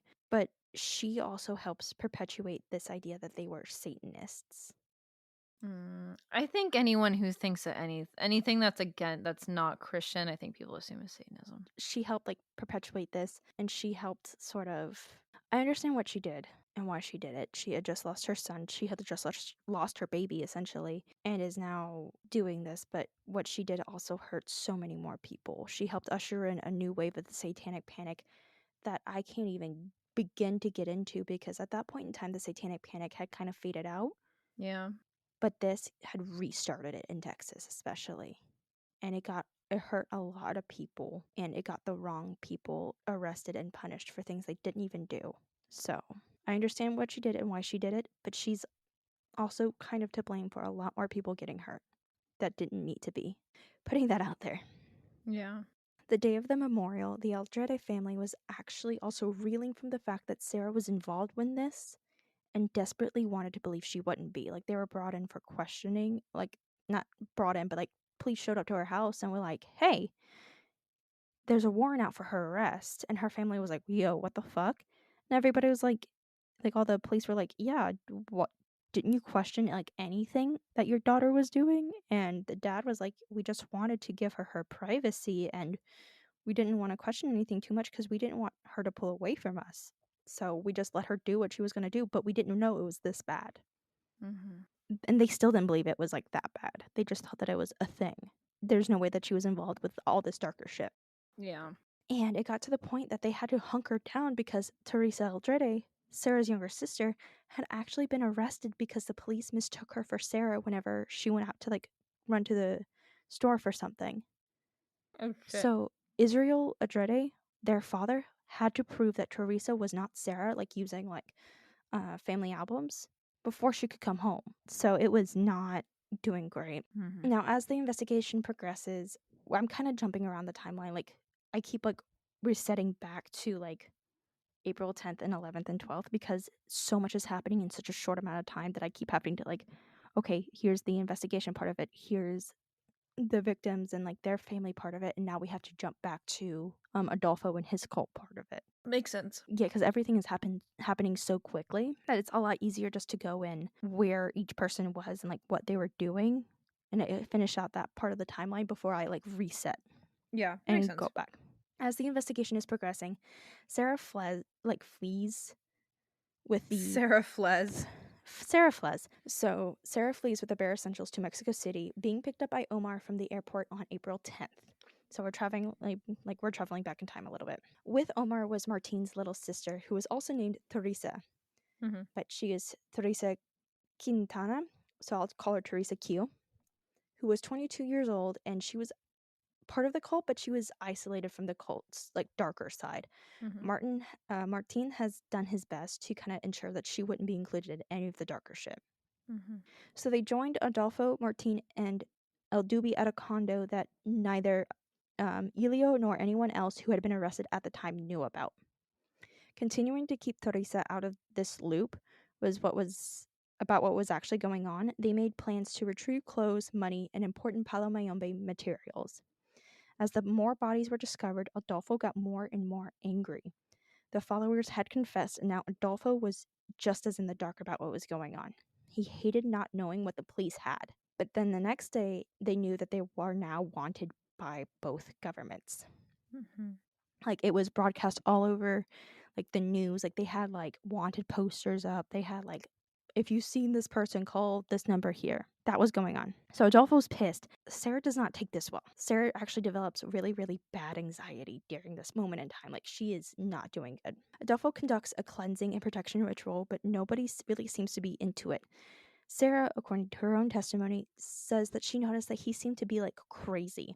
And she started wondering if he had always been like that and just now noticed it, or if he had changed. Adolfo, during this time, also continued to rant and talk about how he was the chosen one and that they would be safe. Everybody noticed that they were kind of finally seeing Adolfo as he had seen himself, even as Adolfo spirals. On April 12th, Adolfo announces that they have to leave the residence before the police could find them. He encouraged everybody to change their looks. Adolfo shaved his own hair off, dyeing what remained red, and adopting like this touristy vibe. He even had like a Hawaiian shirt that he wore. Ah, the classic tourist man with a Hawaiian shirt. Exactly. Omar went blonde, while Martin did too, and he also kind of like cut his hair short, but he had like this long, like he had long hair too, and it was absolutely gorgeous, but he like cut it all off and went blonde. Sarah dyed her hair brown and cut her hair short, and then El Dubi shaved off his beard and completely changed his hairstyle, giving him the illusion of being taller. I think they said that he got like a pompadour or something like that. Mhm. So he's a little. Teresa Q was starting to pick up that something just wasn't right, but she trusted Adolfo. Now, Adolfo and Martin had pulled her aside and told her that they were in trouble and that they needed to go to Miami. But don't ask any questions about what was going on and just trust them. Mhm. Martin and Teresa ended up crying whenever they went on their own separate ways. Adolfo took Teresa's car and gave her Martin's car. So once they were back on the road, Adolfo actually stops by Salvador Vidal's home to figure out what the police know. Salvador confirmed what Adolfo already knows, and that all they could really do was run. Because at this point, Salvador Vidal had lost the influence in the police force, Mhm. and if he tried to find out any information, he would probably be like immediately arrested. So Adolfo didn't really need this shit right now because Sarah was becoming more and more of a loose cannon. She began to beg to go home, and she had been harshly like reprimanded for it. Like she's been like snapped at and everything for it. She quietly like kind of settles back in, knowing that if everything worked out, she could kind of resume her role as La Madrina and like all the benefits that came with it. Because at this point in time, she was being accused of like wanting to betray her family when shit hit the fan, and that she was just a fair weather person. Like she didn't really care about the family, so she was like, "Fine, I'll shut up and Mhm. I'll do whatever. And if everything goes fine, cool, fine, whatever. I can resume this. Like these, like me losing it for a little bit will be forgotten and forgiven, and I can just resume my spot." But she also started working on an escape plan if shit hit the fan. She did not want to be there when the cult went down. Mhm. So Salvador Vidal didn't need to be threatened into compliance because his own self-preservation would keep him in line so he wouldn't turn on Adolfo. So he felt confident enough to send Salvador Vidal to Guadalajara to begin selling drugs to fund an escape route. Because their plan right now is to sell enough drugs, like traffic enough drugs to get to like more Central America. Because they're like in Mexico, they wanted to go further south. Not into South America, but like more in that central bit. Mhm. Flee to another country, it'll be fine. Now, after hiding out at this dingy old motel for like 2 days, Sarah becomes like listless. She can't eat, and her sleep was like really, really out of it. Like she's not sleeping good at all. She's like dead quiet, and whenever she does talk, it's just a plea to go home. Like she just wants to go home. Adolfo would always refuse, slapping her around and threatening her with a gun. The others, with the exception of El Dubi, also start spiraling. They're picking fights, they're getting more paranoid about each other, they're just not doing great. Mhm. In an effort to keep moving, Adolfo calls Carla, who is known formerly as Maria, and basically threatening her into letting them stay. Sarah overhears him call Carla my love. And of Mhm. course that kind of like that kind of like activates her like jealousy thing, and that kind of like overpowers her like listlessness for a little bit. And Adolfo knows what he's doing. And even whenever shit is hitting the fan, he is still trying to pit his lovers against each other. And I'm like, dude, now is not the fucking time. Mhm. Like, you gotta find something else to do. Like, this isn't it. This isn't it. Adolfo gets off the phone with Carla and basically brags to Sarah that Carla was the most loyal follower. And Mhm. Sarah's like at this point is still begging to go home. To which he responds, quote, "Only in a box, my love. Only in a box." End quote. So on April 15th, they arrived to Carla's home, and almost immediately Carla is trying to convince Adolfo that this wasn't safe for them. Like they shouldn't be here, that everybody like nearly everybody nearby knows that Carla and Adolfo had this a connection, and they would get caught there. Adolfo pulls a gun on her and Whoa. basically is like, you're gonna let me fucking stay. So she's like, okay, you can stay. Omar, Sarah, and El Dubi also all come in while Martin goes and ditches the car because he was driving his sister's car, and at this point they've been driving it for too long. They need a new car. So they go ditch it. Sarah at this point was also deteriorating rather quickly because nothing she's eating is staying down. She cannot eat, and it's getting really, really worrisome. So Adolfo sits down at Carla's table and basically is like, can you call a doctor or somebody to come help Sarah? I'm really worried about her.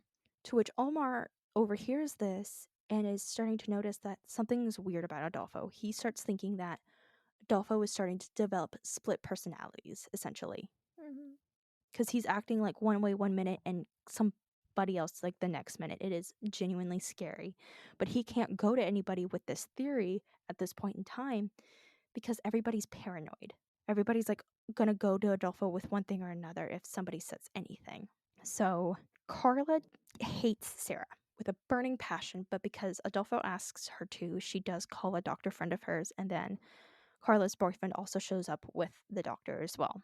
Now, a lot of people, from what I saw, were like, okay, but why didn't the doctor say anything? Because the doctor knows that Adolfo's there because Carla told her.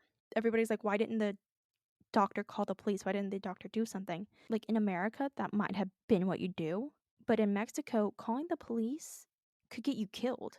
Like there are stories of people who called the police after a robbery only to get robbed again. People who have called after something horrific and tragic has happened only to get re-traumatized by the police again. The police are not your friend. And that's true here in America. But because that isn't as well known or as widespread as it is in Mexico, people don't understand why the doctor just didn't call. So, doctor shows up and she basically says that Sarah has like almost stomach ulcers because of the stress and anxiety. So she gives her medication to help with that, and eventually Sarah can keep food down, which is great. But she then also prescribes Sarah with tranquilizers to shut Sarah the fuck up. So she's not like begging to go home. She's not whining anymore. She's just quiet. She's doing better, but she's just quiet.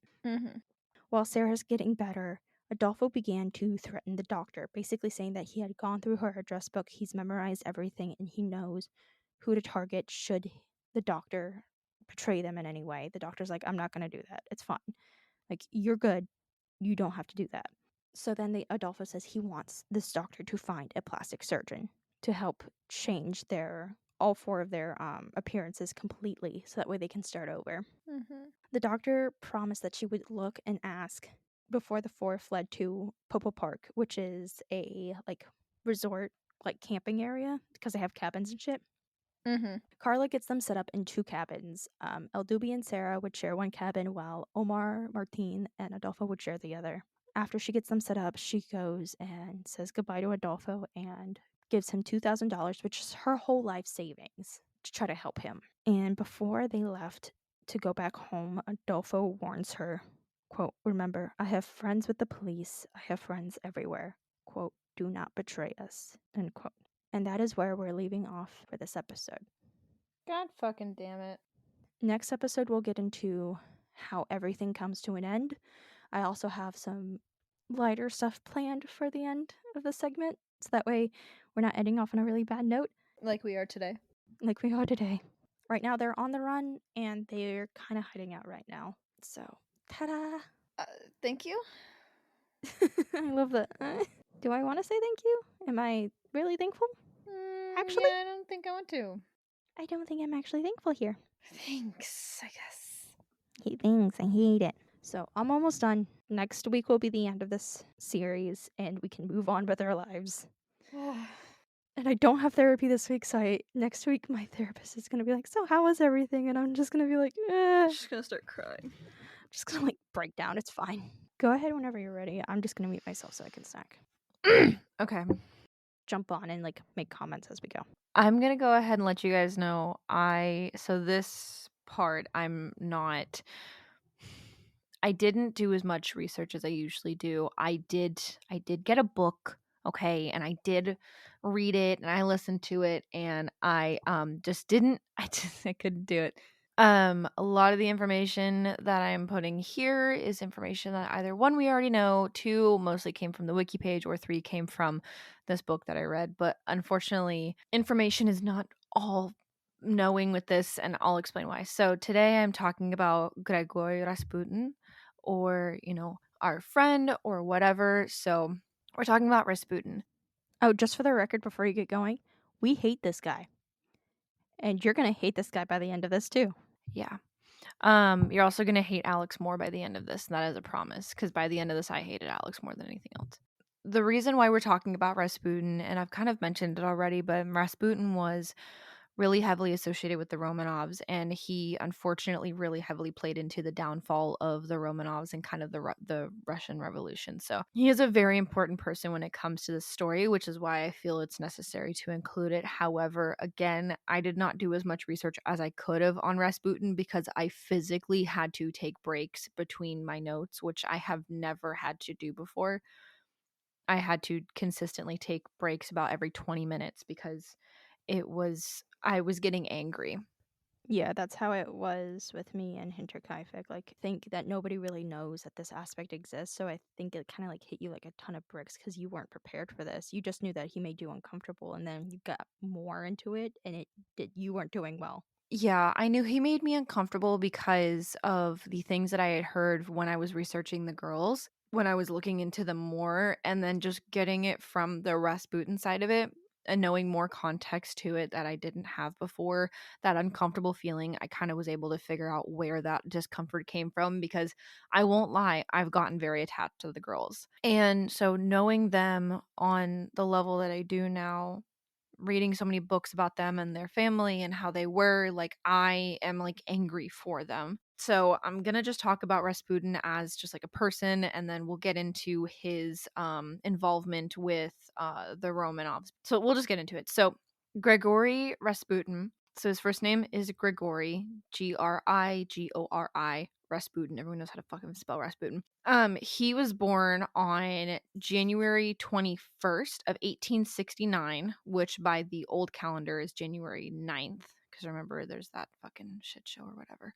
He was born in Siberia. Now, he was born in a town, I think I spelled it wrong in my notes, and there's no fucking way in hell I'm going to be able to pronounce this fucking name. So, but yeah, he was born in a super small, super small village in basically like middle of nowhere Siberia. And he like it was a peasant's village. I think it maybe had like 1,000 people in it max, kind of a thing. They were all farmers in the middle of the woods, and they farmed and they went to church. Like that's it. That's the two things you do. Like bare minimum, that's it, you know? I mean, what else can you do? No, literally. This village, now had Rasputin not been born here, this village would have been like completely unremarkable village. Like, you wanna talk about places that are, like, on the way to other places, this is the like, you pass this and, like, you're like, lock your doors as you, like, drive past it. His dad was a farmer, he was a farmer, that was kinda how it is. Now, unfortunately, we don't really have a lot of documentation from when he was younger. His life actually didn't really get started until his, like, mid to late 20s, and any documentation before he was, like, 30 comes either from very random documents they were able to find from this city and this town, or from his own recountings, which are completely inconsistent. Literally, we don't know much about him, which also unfortunately means that there's a lot of rumors about him. So it was really hard for me to find information that was concrete because he could have done this, he could have not done this. 90% of the information you're going to find about Rasputin is probably made up rumors. The 10% that we do have is the 10% I'm going to be talking about. And if I'm not sure, I'm going to say allegedly. Allegedly, my ass. Yeah.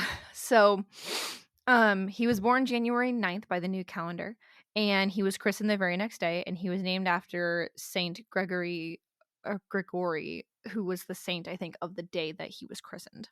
The important context that you need to know is that he lived in Siberia. I've said this multiple 50 fucking times. Now, the difference is Siberia is not like it really is like it's like the Wild West, but it's the Wild East because it's the eastern part of Russia. It's like the Wild West of Russia. There's laws, but there's really not laws. There's land, but there's no landlords. There's no serifs or whatever, like the people that watch over the land and the people have to pay them for the land. Like that's not a thing Mhm. there. So it really is just you have these kind of pockets of people who are making and growing and living, and that's really it. Like it's just basic life. Because of this though, there wasn't really a lot of enforcement when it came to things. So a lot of the laws were really loose. Crime was super, super common. And unfortunately, so is sex, which is a huge theme in my story. I'm really sorry. There's also mentions of CSA, alleged CSA, and just plain old SA as well. So just a heads up for everyone. So yeah, it was just kind of like a big free for all. Also, apparently there's some debate on where the oranges of his name come from.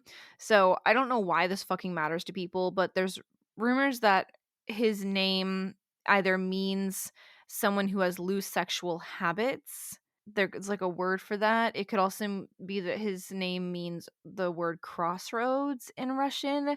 That being said, I can't fucking figure out which name they're talking about because Rasputin is a family name and his middle name is his father's name, I think.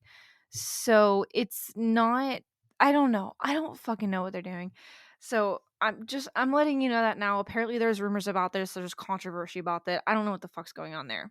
Now, because he lived in the middle of butt fuck nowhere, respectfully, there's not a lot of documentation of his young life. We do know that he was a little rambunctious. He did get arrested and put in jail for like stealing horses and cursing at the mayor and stuff like that. But it is stuff. There's not much goes on there.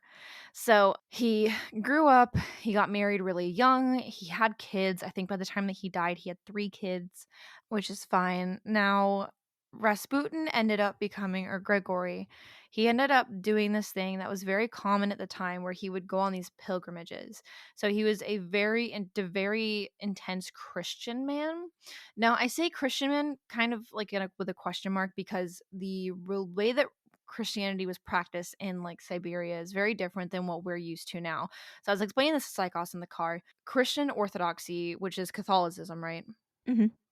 So Catholicism, at least from my point of view, is like the most ritualistically weird out of all of the Christian religions. It seems like the one that has the more intense rituals and the more intense like way that things are done and ceremonies.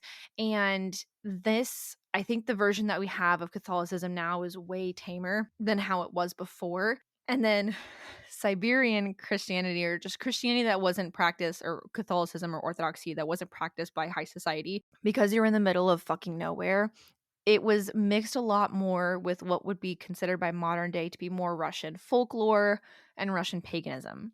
So you take the really eccentric craziness of Russian folk stories and folklore and you mix that with Catholicism, and that's kind of what was going on here. He would go on these really intense pilgrimages. He would just kind of pack up and leave for months or even years at a time. There's times when he would come back and he would visit his kids. And like his wife would even say, "This stranger walk up to me," and it took her a couple seconds to realize that it was her husband. That's never a good sign. Yeah, but he would leave and, like, walk, like, on foot, like, he would just pack up his stuff and he would just go. He would hitchhike, he wouldn't have any money, he would just rely on people giving him food, giving him shelter, just going from church to church, basically just trying to seek out different parts of the religion. Because the religion that he had in his hometown, I think he had kind of outgrown what that preacher could give him. So he was traveling pretty much all of Russia to try and find different parts of Christianity that he felt suited him best. So he kind of formed this weird eclectic version of Christianity where it was just kind of the combination of different people's teachings. This would also unfortunately be like some problems. So he met his wife on a pilgrimage. They went back to the village, they got married.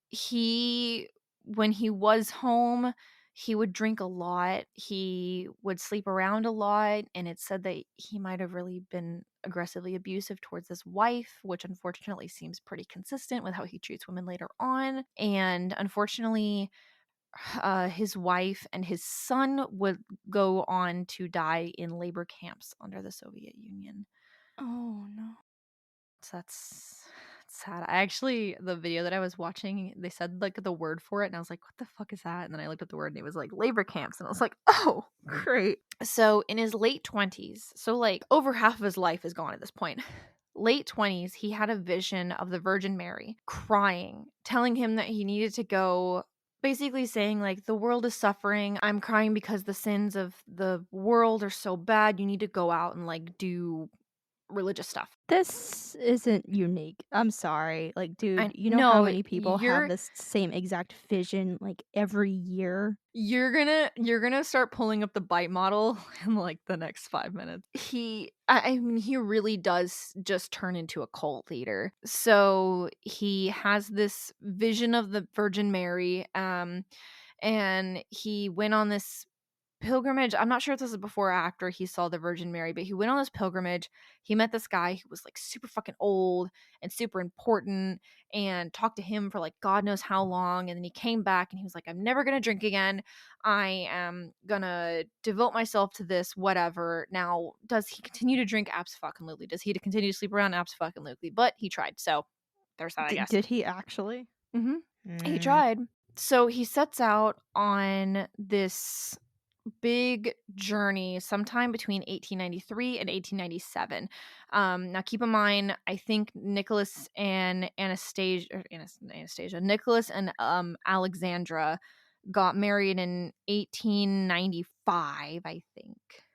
Or that was when Olga was born. It was one of the two things. So around this time, that's what's happening around this time. So, some people thought that it was because of this pilgrimage or just because of this vision. Other people thought that he might have been having a midlife crisis.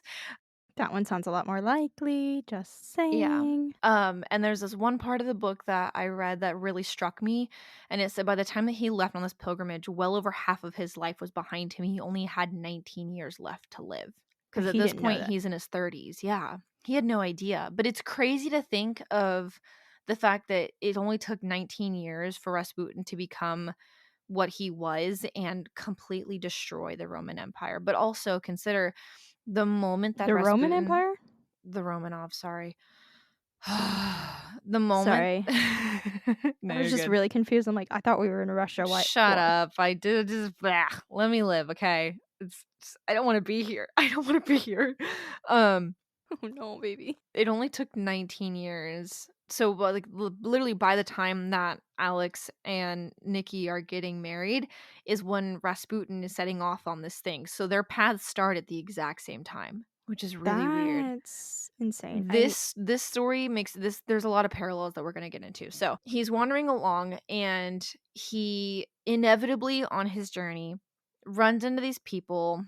I cannot pronounce it for the life of me. I'm sorry. It's Khlyst, and it's basically a type of people who it's a like a religious group, and it's a part of Christianity that's mixed with mysticism. Now, we're going to have a lot of occult stuff going on here. These people would have what they would call group sinnings. What does that mean to you? Your cult brain knows what it means. It's where they would basically come together, they would all sin together, and they believed that in order to get closer to God, you had to repent. Every time you repent, you got closer to God. So they would actively, intentionally sin in order to be able to repent. And then every time it would bring them closer to God. I okay. So their way of sinning was No. mass orgies.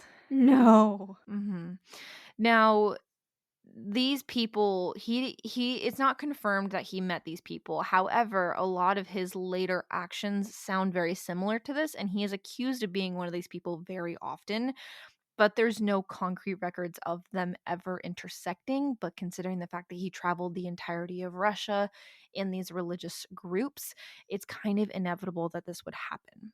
Yeah, you can't like Mhm. So, after this big pilgrimage that he went on, he came back. This is when he became very devout. He became vegetarian and he claimed to swear off alcohol. So, he became what did he actually though? I don't know. Sorry, I keep interrupting. No, you're good. So, these big pilgrimages, like I said, this was very, very common at the time. you would pretty much constantly see people doing this. It doesn't matter what their political sitting was. They could have been super, super, super poor. They could have been like really high ranking, high society people. I mean, you really could run the gambit as far as who was in these in on these pilgrimages. But he would take up odd jobs to be able to get food or shelter or money. He would fast constantly in order to test his resolve. He wouldn't change his clothes or his like underwear for like months at a time. I think he wore one shirt for an entire year without taking it off once. That's disgusting. But you have to remember this is what he's doing up until his 30s. There That's even worse, I though. know. But also since he was super, super, like, literally the bottom of the bucket poor, he would be beaten and robbed constantly, but he considered this his school of life is how it was described. So this is what he felt like was teaching him how life was. It was said that once when he was robbed, he gave over everything he had willingly, basically saying, "It's not mine, it's God's." Basically saying, like, "The stuff that I have is not my possessions, it's God's. Everything is God's, so you can take it because it's not mine." He would also share his foods with other travelers that were around, so he was in that period where it wasn't bad yet, and his actions were aggressively devout Christian. It does get Oh, you kinda see where this is going. You kinda he's feel it. he's in the spot where he's, like, doing good and, like, things are, like, kinda going good, and he's about to it's a I don't know when it's gonna happen, but the turn is gonna happen and shit's gonna go downhill.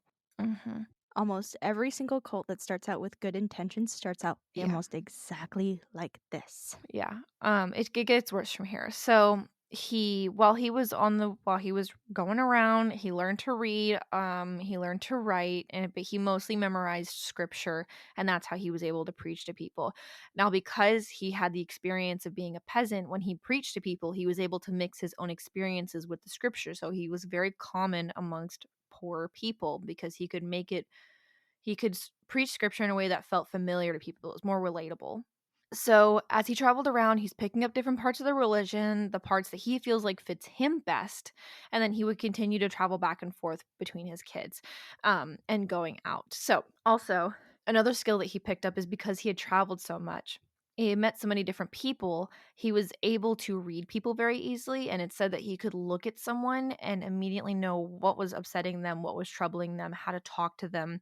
And so it said that even if you just met him, you felt like he talked to you in a way that he's known you and he sees you, which sounds very similar to Adolfo, It which is sounds very terrifying. similar to every charismatic bitch that exists. I'm sorry.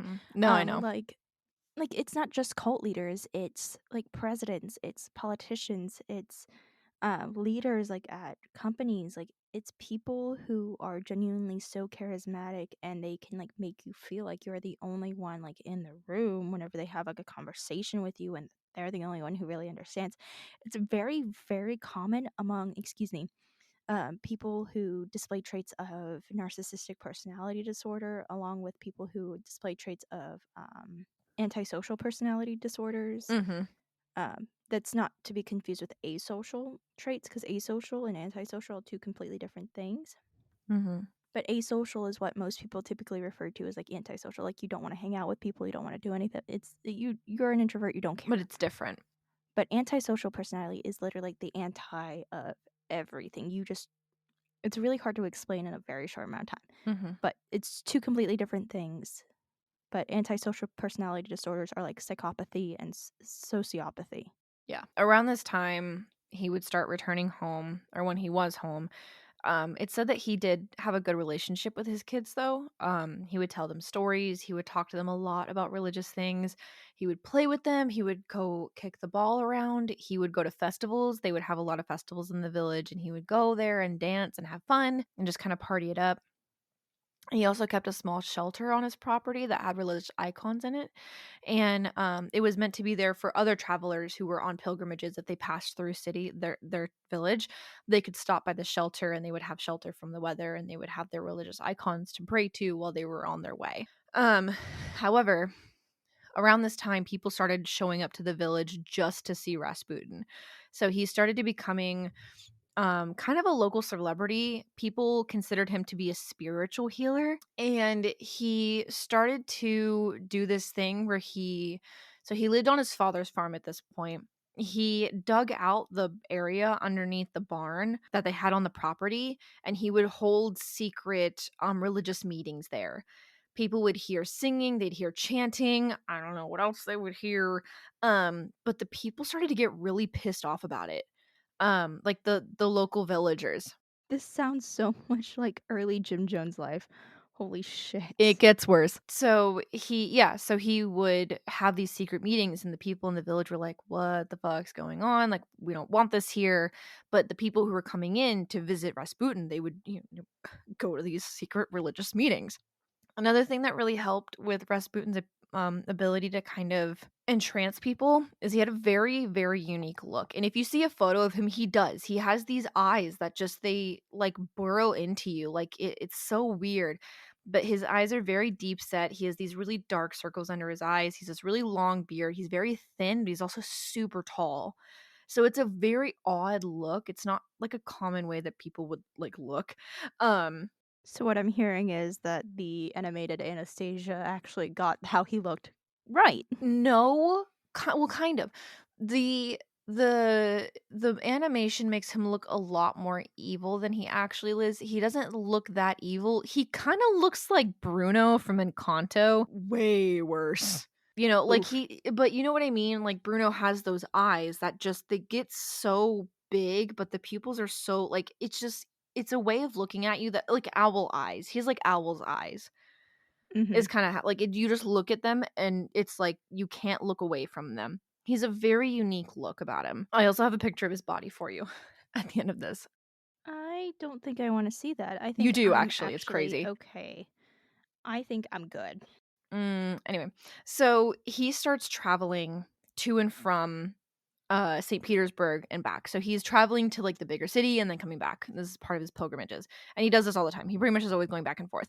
And I heard this is one of those things where, like, allegedly this happened. Allegedly, his town travel like paid for or arranged for him to go across Russia to meet higher society people.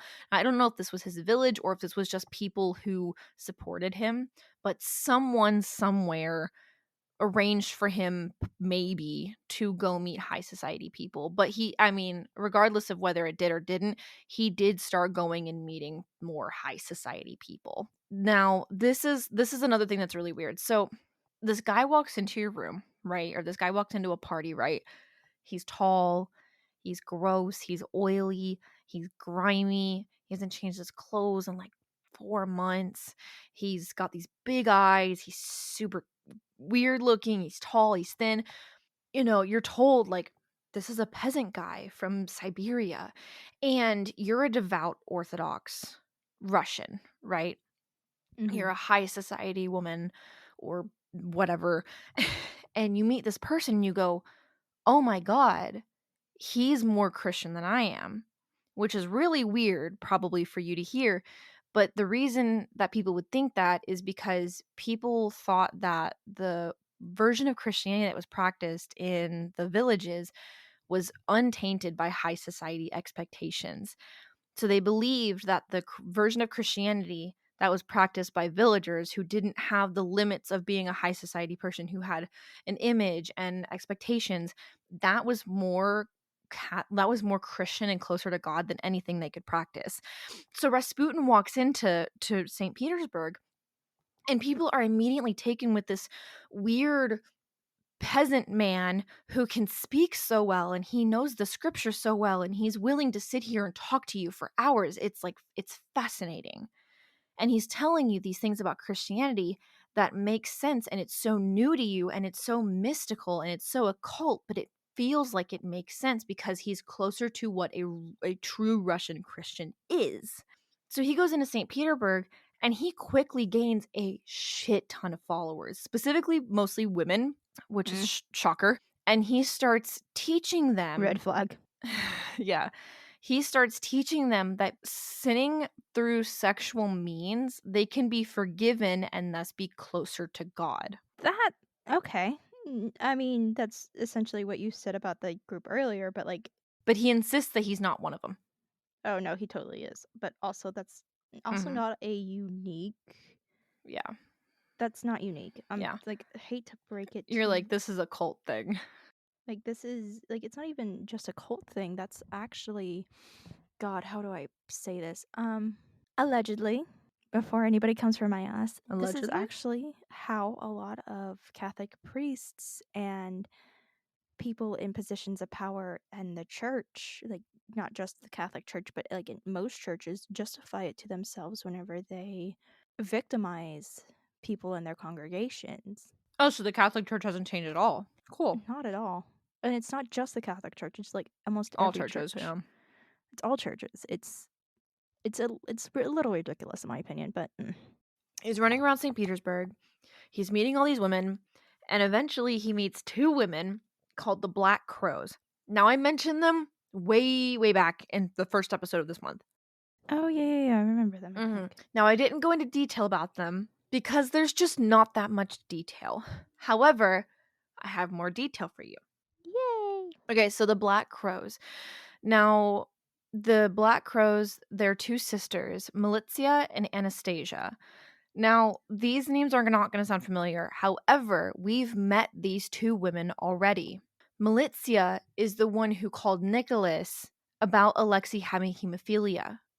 Remember, Peter came back from visiting and mentioned that someone had mentioned that Alexei wouldn't stop bleeding from the navel, so he called up out Nicholas, and then the phone was snatched away from the guy, and the wife got on the phone and was like, "You need to ask the doctors if he has hemophilia." That's Militia. So that's one of the sisters. Oh. hmm Militia is married to Grand Duke Peter of Russia. I don't remember how he's related to the family, but he is like he's in the family. So he is the younger brother of Grand Duke Nicholas of Russia, not Nikki, and he's married to Militia's sister, Anastasia. Okay. Yeah. So, okay, so the Black Crows were two women who were obsessed with the occult.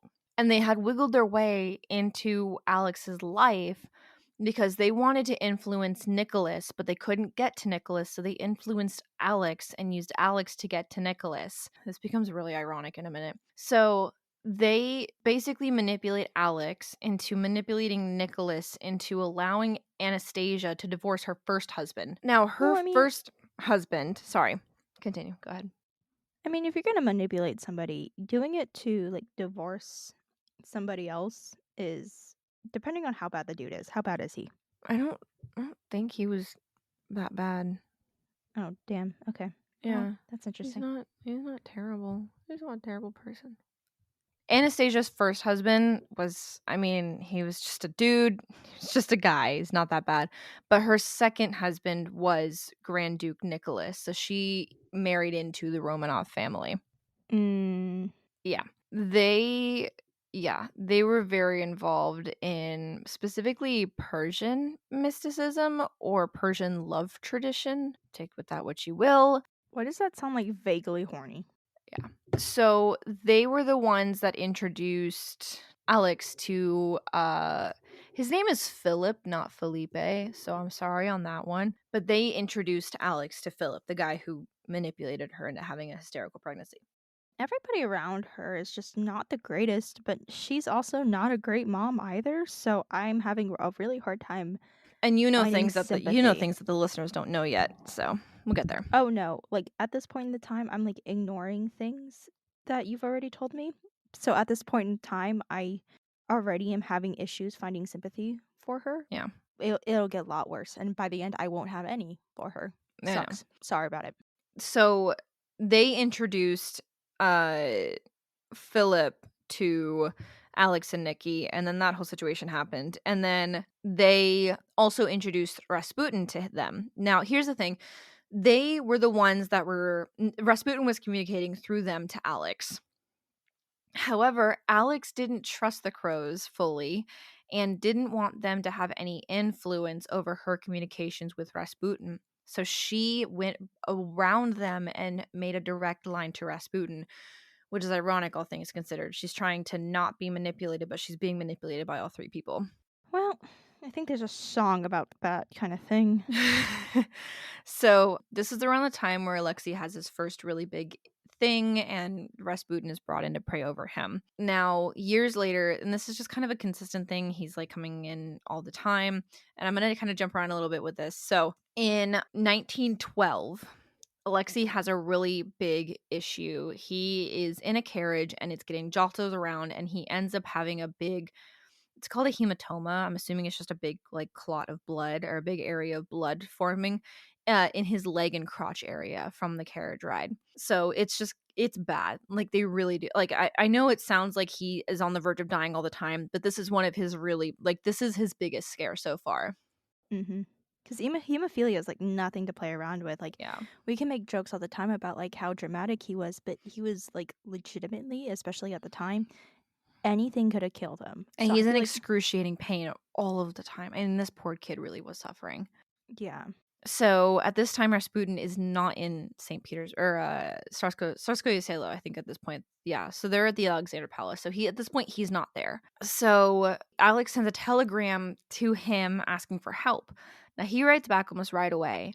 And he says, God has seen your tears and heard your prayers. Do not grieve. The little one will not die. Now, this becomes a really iconic line. The little one will not die. Do not allow the doctors to bother him too much. Now, the next day, he doesn't really get any better, but the day afterwards, he finally starts recovering. Now, one of the physicians that attended Alexei after this happened, even he was like, this is what it said. It said, the recovery was wholly inexplicable from a medical point of view. Later on, he would say that he didn't blame Alexandra for believing in Rasputin as a miracle man. He said Rasputin would come in, walk up to the patient, look at him, and spit. The bleeding would stop in no time. How could the Empress not trust Rasputin after that? Because medicine wasn't helping him. And Rasputin technically did help, but also he pulled him off of the aspirin. He's made the doctor stop giving him aspirin, which is a blood thinner, which would have made the clotting worse. So, Yeah. kind of, yes, he did manage to do it, but there's a lot of times where it's really unexplainable how Rasputin was able to save Alexei, because there's a lot of times where he was definitely supposed to die and he didn't. And you have to consider that Alex is desperate to have Alexei on the throne. That's all she wants, is to have Alexei on the throne. So she's willing to latch on to anything. And unfortunately, Rasputin is the only thing. Unfortunately, and we mentioned it a lot with the last two episodes, but unfortunately, because of how desperate she was for Alexei to be okay, she really, really neglected the girls. Really, really, really neglected the girls. And this is the part that's really hard for me to talk about without crying. And I would actually go as far as to say that it wasn't just neglect, She especially put with them in what you're harm's way. she was actively an enabler, and Mhm. I I've made my opinions known on this before, especially in the Hinterkaifeck episode. But if you are willing, like if you are aware of something, or if somebody is coming to you with something and you don't believe them and actively keep putting them in situations where bad things could potentially happen and you're just completely disregarding everything, or going as far as to be like, well, no, you're lying, no, this person would never do that, you're just as bad, if not worse. And will stand and die on that hill. Mhm. And this, and like, I know I'm like getting too far into it before you get to it, but what you're about to talk about is the reason why I will never feel an ounce of sympathy for Alexandra. Again, nobody should have had to die the way she did, because that was probably like horrific. Well, also, and this is unfortunately another thing, is Alex didn't suffer the way that the girls did. And I'll get into it next episode. Like, I'll go into detail about it, but Alex died immediately. The girls, they did not die immediately. They watched their parents die. And their brother. So, at the time, Rasputin was huge in St. Petersburg. He's huge everywhere. People are following him and listening to him. He's drinking a lot. He's going out and partying. He's using his influence over the women in the society to gain sexual favors and bribes. So he's kind of just living it up, unfortunately. I would argue that bribing and sexual like favors isn't living it up. It's not, in my opinion, that's not consensual. But Yeah, I'll get into it in a second. People probably remember, if you have listened to the last few episodes, you kind of know where I'm going with this, or maybe you don't. Now, around this time, a nurse I think it was Maria. I mean, there's like 50 Marias. She came out saying that she had been raped by Rasputin. And she, I think, was a lady in waiting for Alex. Now, when this came out, Alex didn't believe her at all and pretty much said, there's no way Rasputin could do that. Everything he does is considered holy. Now, I don't know if that means that her getting assaulted was considered holy or he couldn't do it because he's a holy man. I don't really think it matters either way. Now, at the time, this was kind of dismissed because it said that she was also caught in bed with a guard of the imperial family. It said that this assault had taken place on a vacation, like a family vacation that he had joined them on, and she didn't say anything for almost a year afterwards. Now, there's probably a good question as to why. I mean, there's no good question as to why it took her to wait this long, but it was proposed in the thing that I was reading. And around the time that she brought it up, Sophia, who was one of the nurses for the children, she was starting to get uncomfortable with Rasputin because he was allowed to go into the girls' rooms at night whenever he wished while they were in their nightgowns. And keep in mind, around this time, I think the oldest daughter was around, I think, 15 years old. I think Olga was probably around 15, 16 years old around this time. So, they're not old, they're not young. I mean, most of the girls are, but it said that he was Yeah. allowed to go into their room and he would caress them and talk to them. And the thing is when except for Anastasia who laughed in his face. But I mean, good for her. now the problem with all of this is that at this time, a lot of people are denouncing Rasputin, including people from his home village who are actively opening cases against him and investigating him. And there's people in St. Petersburg who are actively denouncing him and talking bad about him. And this is like 1910, 1912. Oh No my one god. likes Alex right now. No one really likes the Russian family right now. Well, the emperor, the czar. No one likes them right now. So he's going around, he's sleeping with all of these women who are like married and shit. And he's a very highly sexual man. I personally find it really hard to believe that a grown man in his mid to late 30s at this point, is walking around with young girls, 15 and younger girls at night, putting his hands on them, and it's not in some kind of sexual way. When he is their spiritual advisor and he is preaching the gospel to these girls, I'm so certain that somewhere in the midst of it, something happened. Oh, there's absolutely no way that something didn't happen. Like something. So he's been accused of raping Maria. So Sophia, she goes to Alex and she's like, "Hey, I'm a nurse for your children. Rasputin, not good. Should not be allowed to go around the girls this late at night and do stuff. People are seeing him being inappropriate with the girls." Alex wants to hear none of it. Doesn't even let Sophia like plead her case.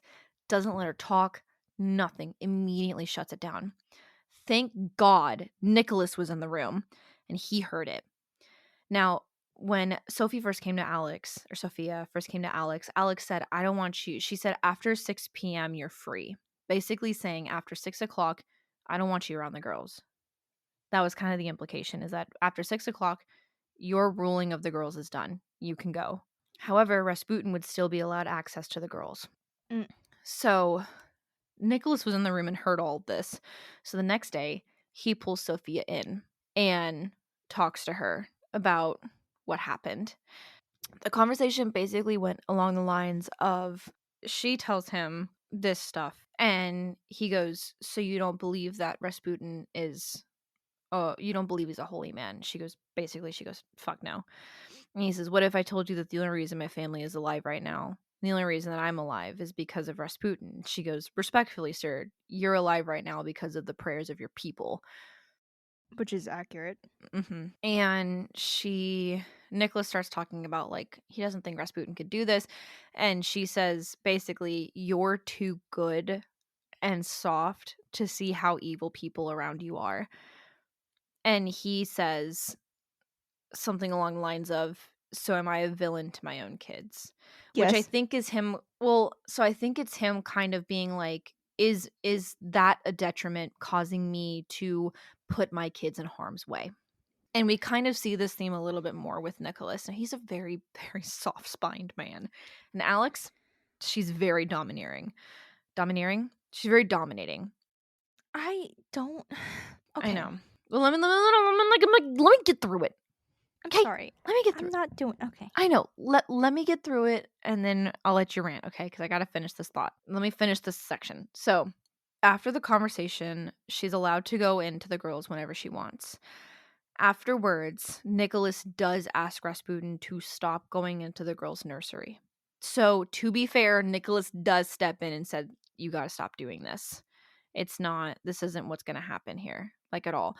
Also, at this point, Stolpen, which is the guy who got not blown up, that's Sergei, but the guy who was attempting to be blown up, the dude who carried his kids out like a badass, Mhm. the prime minister, he's doing an investigation into Rasputin, and he tells Nicholas all of the shit that he's discovering about Rasputin. Nicholas is like, okay, he doesn't know anything about it. Doesn't Oh, exile him, nothing. Absolutely nothing. absolutely not.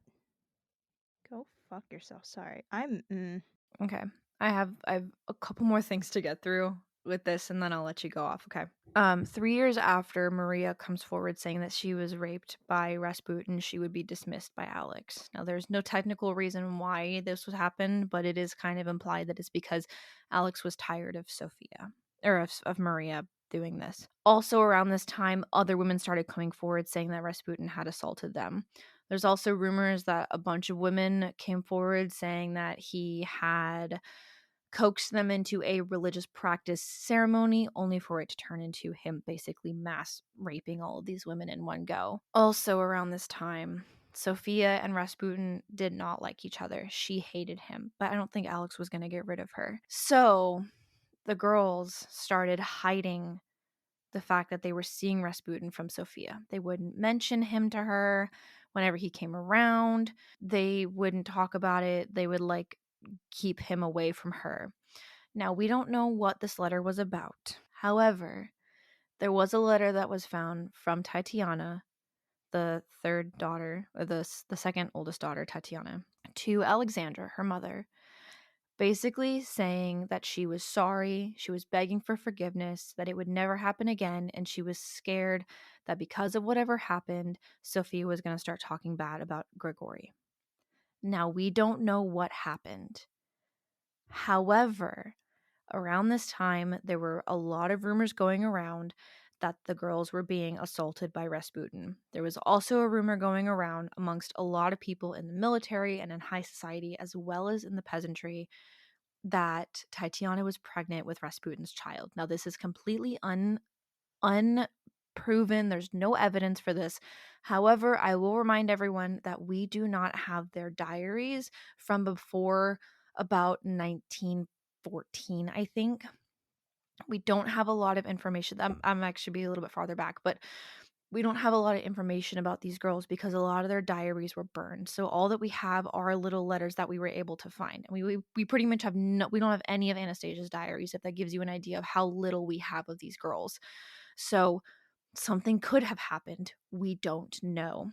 However, also around this time, people started releasing pornographic cartoons of Rasputin and Alexandra with Anna, which was her best friend and her lady in waiting, and all four daughters, including Anastasia, who was around 9 at the time, naked in the cartoon. Also around this that's time, I'm not done. Also around this time, Rasputin himself was releasing letters into the public written by the girls and Alex that were very passionate in a way that people interpreted as being highly sexual. Now, after all these things started coming out, Nicholas did send Rasputin away for a while, but Alex was furious about this. Now you can rant. okay. So, clarification: is she angry at him being sent away, or angry that he's releasing the letters? Alexandra is mad at Nicholas for sending Rasputin away.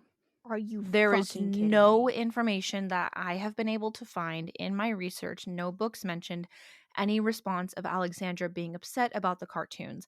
I also do have a photo of a cartoon for you, but it is not one that is sexual in nature. Everyone's fully clothed, and it's just Rasputin, Alex, and Nicholas. I am going to send it to you. I'm so no, no, no. Because here's the thing: good on Nicholas for essentially banning Rasputin from the girls' rooms. However, he should have been banned regardless. I'm not okay.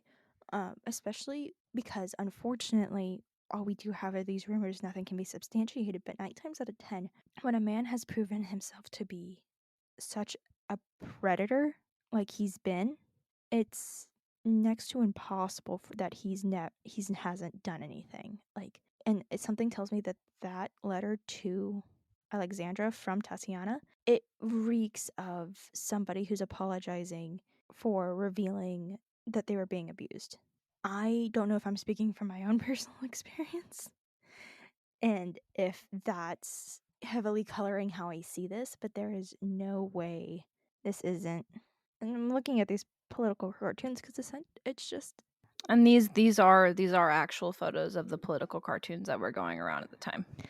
we don't have evidence that Alexandra and Rasputin ever had an affair, but something tells me that there was something going on there. Well, we 'Cause don't have we don't have evidence of a lot of things. We don't have evidence of Rasputin having inappropriate relationships with the girls. However, people who were in military situations and high society said that they felt like it couldn't not be true. They didn't think it was impossible. Even people who knew better believed it. So, and unfortunately, how the public feels sometimes is pretty accurate. If this is the impression that they're getting from the family who is giving nothing as far as their public image, I wouldn't be surprised. just like a research perspective and a personal perspective, when shit is going down behind the scenes, you lock that shit down. Nothing gets out. And what does get out is a very, very scripted way of acting and behaving, to the point where it's very scripted. You don't step foot outside the what you know to be expected of you, and especially if you're in a highly abusive situation such as this, assuming everything is correct, and I am choosing to believe that everything is at least a little bit true, then it would not surprise me. And then with Alex literally going off the fucking deep end, she's just as bad, if not worse. And I feel sick and I keep repeating myself over and over again, so I'm just gonna let you continue before I just spend the next hour just going in circles in my own head. No, you're good. I personally find it hard to believe that someone who is notorious throughout his entire life for sleeping around, if the nurses are raising issues with the fact that just he's putting his hands on the girls, and it was specifically said that he was caressing the girls, which is worse somehow. That If that phrasing made me sick. if these allegations are coming forward and this is just what Sophia is seeing and the girls already know that that she doesn't like him, I personally, and this is entirely speculative, not that Rasputin's gonna fucking sue me. It is my professional opinion as a professional survivor of SA and knower of shitty men. In my professional opinion, I do believe that at some point in time there was inappropriate, unconsensual, or coerced sexual interactions of some degree with at least one of the girls. That is my personal opinion and my professional opinion. No, I fully agree. Unfortunately, we're never going to have the evidence to prove this. We also don't have the evidence to not prove this. So I'm going to believe, I don't want to believe, because I would rather believe that the girls never knew anything of this type of situation. But there are multiple situations and multiple encounters where multiple, and I mean dozens of women have come forward saying that Rasputin did assault them, and specifically that he did target women who had never been in sexual situations before. And given the fact that all four girls were very pure and he was consistently preaching to them about being good, and some of the letters that he wrote to the girls were very odd, in my personal opinion, given the ones that I did manage to see and read, I do believe that there was something going on. If there was not a sexual encounter at that point, then he was grooming them for that sexual encounter to happen later on, had he not died when he did. Speaking of dying, Thank God. we're not there yet. Fuck. This part of my notes says when he should have died because someone attempted to assassinate him. Can you believe that? You're like, yeah, I can believe that actually. Really? This dude who's widely hated and is generally a shit person and a Mm-hmm. monster Mm-hmm. was like almost killed? Mm-hmm. Wow, shocking. I know, incredibly In other shocking. news. So, 1914. So by our calendar, July 12th. By their calendar, June 29th. A peasant woman attempted to assassinate Rasputin. Now, she basically approached him outside of his house and, like, in his home village and stabbed him in the stomach. Good for her. He did manage to survive. Fuck, but like good for her. I know, and the family was really upset about it. However, Like the family was upset that he survived or the family was upset that he got attacked. no. However, so the woman that attempted to assassinate him, she was a follower of a priest in the area who was consistently battling Rasputin and denouncing him for his sexual behaviors. Now, it was decided by Rasputin and everyone else that the woman was innocent by means of insanity, but they believed that the priest did incite the attempted assassination. Now, his name is Sergei, which is like the 50th fucking one we've had. Trufanov, I think is how you pronounce his last name. I'm not Russian. So so Sergei's this leader. He had a different name, but I didn't. And we're calling him Sergei, the third one that we've discovered. I literally wrote my notes. He lived, sadly. He was basically found guilty for this. Now, he was later defrocked and then afterwards exiled because Yikes. of his standing against Rasputin. I mean, this sounds so familiar. This is a part that I don't have in my notes. But around this time, so this is 1914 that this assassination attempt happens, right? Mm-hmm. So he dies in 1916. Do you remember what else happens in 1914? World War One. World War One starts. The only reason why I know that is because I'm listening to an audiobook about the sinking of the Lusitania, which Mhm. was like one of the things that triggered America's entry into the World War. Yeah. 1914, World War One starts. Now, around this time, Germany and Russia, not friends, not Which besties. is We've been known this. surprising, Yeah. considering Alex is Mhm. everything. Now, that's the point, though. She is a German princess. Not only that, but at this point, it is incredibly obvious to everyone in society that Rasputin has a really intense political influence over Alex. Now, at this point, this is when Nicholas has kind of already started leaving to go in these military expeditions. And at this point, he's also fully left to go run the military. Remember, he removed, I think it was actually one of the Black Crows, removed one of the sisters, her husband from the military ranks and took his place basically and started running the military. Now, he should not have done this. Yeah, I remember that he was just like, that was a no-go move. But also because now that he's gone, Alex is kind of running things a little bit, but she's heavily influenced by Rasputin. And Alex is listening to him and then writing to Nicholas, and Nicholas is dealing with so much he's probably not even thinking about what's going on. So Alex and Rasputin are back in the Alexander Palace, and people are starting to really, really hate Alex. She's a German princess, and they're already at war with Germany. They're already having issues with her. This is around the time where she's like, this stupid revolution thing's never going to happen. The people are just bitching and complaining. They don't actually need safe working conditions. And Oh, this is her let them eat cake moment. yeah, this is her let them eat cake kind of moment. So this is around that time. And on top of that, Rasputin, this sexual deviant, heretic, mystical man, is whispering in her ear. And people think that Gregory Rasputin is a spy. They're also accusing Alex of being a spy for Germany. And they're accusing her and both of them of trying to take down the government and trying to destroy the government. This is also around the same time where Olga is becoming aware of the fact that the people do not like her parents. And all of this stuff is happening. There's rumors growing around that they're sleeping together. Like, It's getting bad, and the people are starting to realize that the problem is Rasputin. He is the one that is causing a lot of these problems because they hated Alex before, but now Nicholas is gone. He's off doing his own thing with the military, and Alexei's not there by now. And Rasputin's just sitting here hanging out, telling Alex what to do, and it's really pissing people off. So the basic point here is people started to think that Alex and Rasputin were purposely trying to destroy the Russian government. Now, this is 1914, and they're executed in 1918. I believe they were kidnapped in 1916. They are kidnapped at the beginning of 1917. We're at the end. We're in the end game, boys. So, Jeez. a man named Dmitri and a man named Felix, they are fed the fuck up with Rasputin.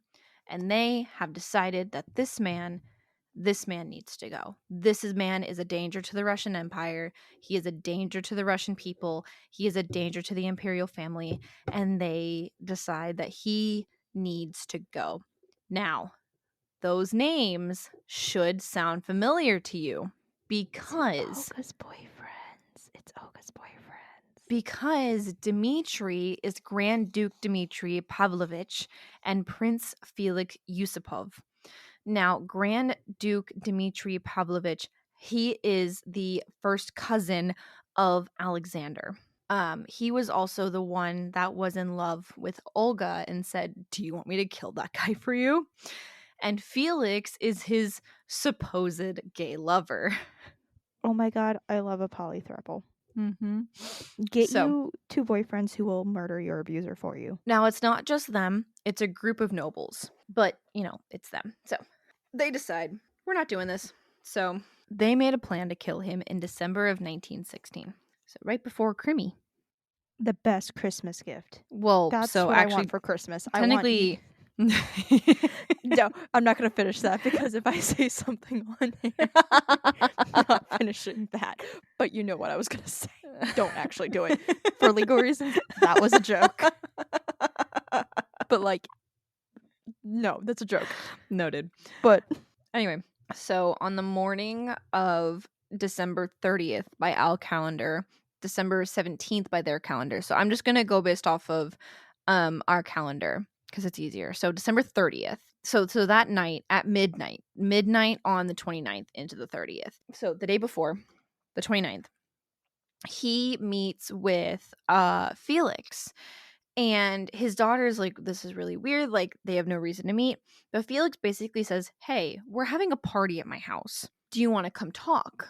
He wants to come invite Rasputin to meet Felix's wife. That's the lie that he supposedly tells. oh my god, it's a honeypot situation. I don't know what that means.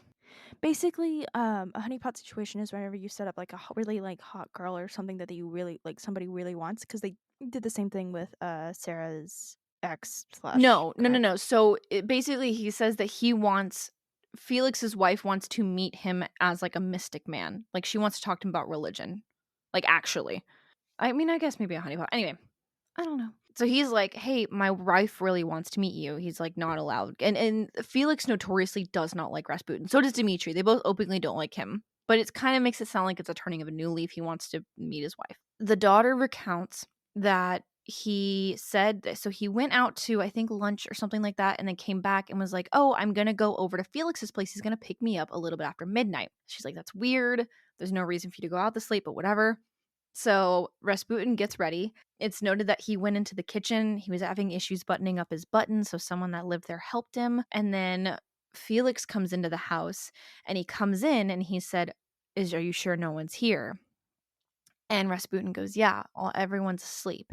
Now, his daughter, I think Maria, was not asleep, and she recognized Felix as they were leaving the house. So they drive Rasputin over to Felix's house, and they head into the house, and there's music playing.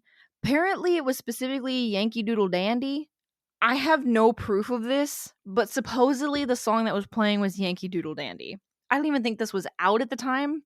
That's a hell of a song to die to. Just I know. throwing that out there. Well, so he's led into the house and Rasputin hears music playing and he's like, "Oh, is someone else here?" And he goes, "Yeah, my wife's having a party with all of her friends. Let's not disturb them. They're going to wrap up soon. We'll just go down to the basement." So he leads Rasputin down to the basement and there they've got tea and cake set up and it's like treats and whatnot. And so like, we're just going to hang out here and we're just going to basically just like chill and talk. So it said that Felix and Dimitri, I think, are both there.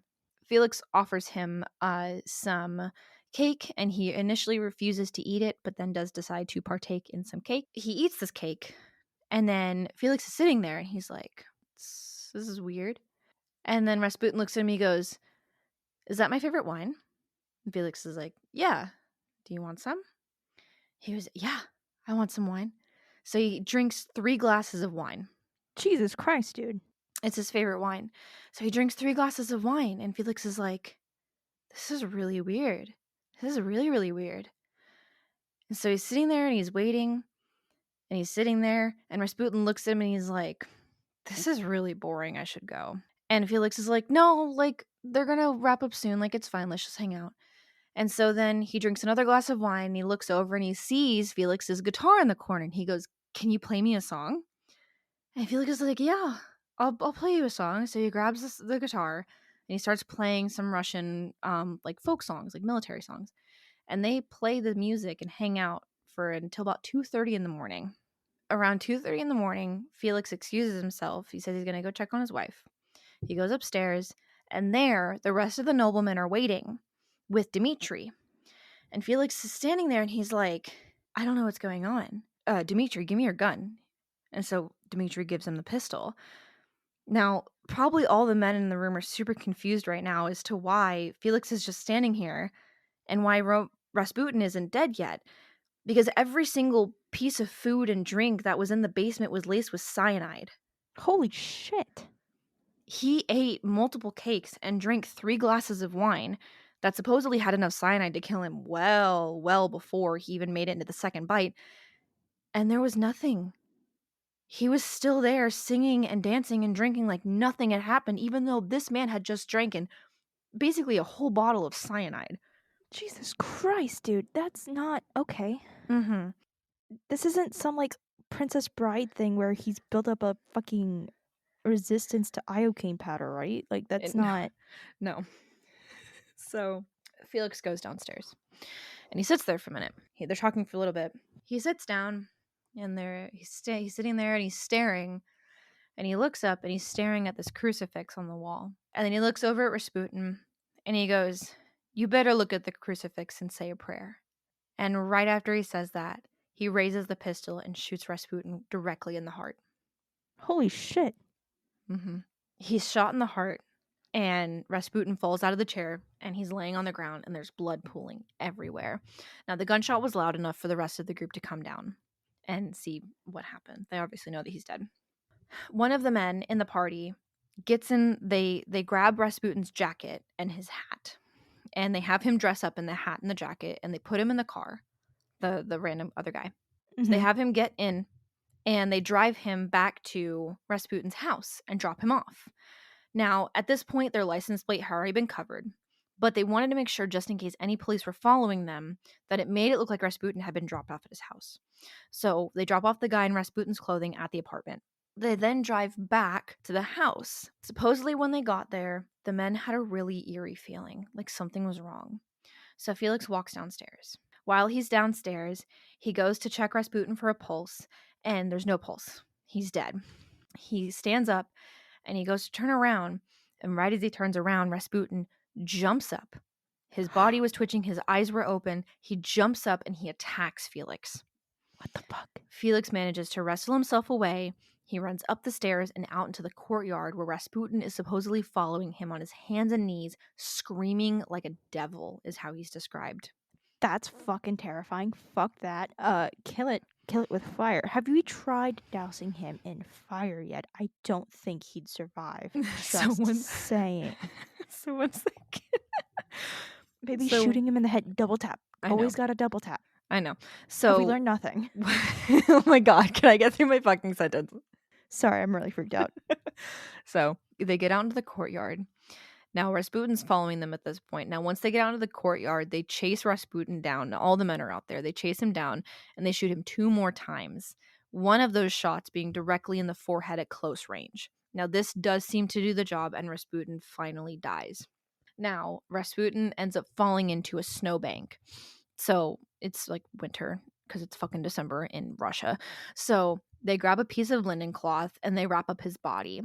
They load it into the truck and then they drive over to the Petrovsky Bridge, and they drop him into the river below. Once that's done, they head back to the basement. They clean up everything, they get rid of everything, and they carry on like nothing happened. Now, rumor of his disappearance starts the next day.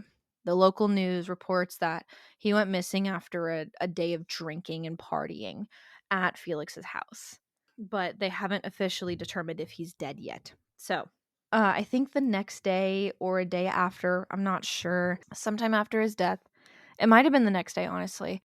They're already searching for him, and 2 men discover blood on the railing of the bridge that he was thrown over. And so the police start searching below the bridge for his body. Now, they end up discovering a boot, one of his boots, on the ice underneath the bridge. So they start searching that area. About 200 meters downstream from where the bridge was, they find his body under the ice. They manage to pull him out, and I'm going to send you a photo of his body. Don't send me a photo of his body. I'm I don't want sending to you see. a photo of his body. Oh, I thought you cared about me. I thought you loved me. I don't. Dead Rasputin is what it's called. Oh God. There you go. Dead Rasputin. It's actually not toxic. that bad. Oh, It's not that bad. okay. I don't like that. I don't like that. I know. So they pull him out and they do an autopsy on him. Now, before I get into the autopsy and what they believe happened, I want to make a couple things clear. So the recounting of how Rasputin died comes from Felix's published memoirs that happened after the war, after he was basically broke and needed money. Now, he ends up publishing a second edition where the story is even more dramatic than the first time. We actually don't know the truth of how Rasputin died. According to his daughter, Rasputin did not like sweets, and he would have not eaten them had he been offered them. So there's already kind of an inconsistency there. There's Okay. also another rumor going around that Grand Duchess Tatiana was actually at the site of the murder, and she was there to avenge herself. She was disguised as a lieutenant, and she was there to avenge herself because she was raped by Rasputin. This is completely rumored. However, this was noted by the French ambassador of Russia that this was a rumor going around, and he doubted that there was any credibility to it. It's also said that she was there to witness his castration, but according to the autopsy, he was never castrated. Okay, but even if it wasn't like he wasn't castrated, but like if she was there, good for her. Good for her. Good for her. Nobody can judge her for that. Good for her. No. So the original autopsy that was done, it was performed so his body was pulled out of the thing on January 1st. So Mhm. like the next day or two, I don't know how many days are in December. 2 days later, his autopsy is done by a man named Dmitry Kosoratov. Dmitry, but it's spelled differently. It's with a Y. Dmitry with a Y. So Dmitry with a Y, he does the autopsy. Now the original autopsy has been completely lost. However, he later made a statement saying that his body shown severe signs of trauma, including 3 gunshot wounds, a slice on his left side, and other injuries. However, it appeared that he did die from a bullet to the forehead, and all of the other injuries were obtained post-mortem. Okay, that's According to the dude who did the autopsy, he was never castrated. He found his genitals completely intact. Now, it's uncertain if his body did only have 1 bullet hole in it or if it did have 3, but there was no blood, there was no water found in his lungs, so we're certain that he was dead when he drowned, or when when he hit the water, sorry. We're he sure that was dead when he was drowned. we're sure that he was dead when he hit the water. There was also no traces of cyanide in his system at all. So it's also considered that the way that Felix described how he killed him was considered very cowardly, luring him in like that. Also killing a man who was completely unarmed because Rasputin was in fact unarmed. So either way you put it, it did sound like he was like guilty of murder, but it could be that he was trying to put in the idea that the cakes and wine were poisoned with cyanide and it didn't kill him, to prove that he was a devil. In his first case, in his first releasing of what happened, he said that Rasputin was like a devil. And then in the second version, he said that his face actually became unrecognizable as he was taken over by Satan himself, basically making it seem like he was doing Russia a favor because he was killing the embodiment of Satan. So we don't actually know if he was lured with sweets and wine. We don't actually know fully a lot of how he died. We just know that bare minimum, he did die from a bullet to the forehead. He was dead when he hit the water. There was no traces of cyanide in his system, at least as far as the testings could go. And we do know that bare minimum, Felix was the one who did it, and that he was invited over to his house to meet his wife by Maria's accounts of what happened. So those are at least bare minimum the facts. This is where things unfortunately get weird. How does it get weirder? I know, you're like, he's dead. How does it matter? So his body was buried in a small church in Tsarskoye Selo. Now, the funeral was attended only by the imperial family. His family, his wife, his kids were not invited to the funeral, but they did meet with the imperial family later that day. They originally wanted a church to be built on top of his body, but later on in March of 1917, so only 3 months later, Nicholas would abdicate. And once he abdicated, the new government that took over actually dug up Rasputin's body and burned it, and basically made it to where he didn't have a resting site because he didn't want people who supported the old government to be able to use it as a rallying point. Okay, that's fair. Weird, but fair. I know. Here's where things get even weirder, and this is the end of it.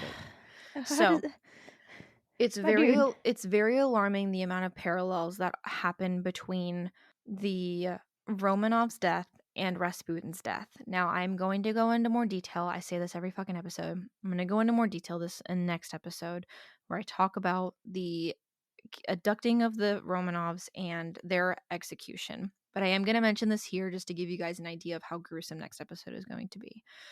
The parallels between how the Romanovs are executed and how Rasputin is executed is very, very alarming.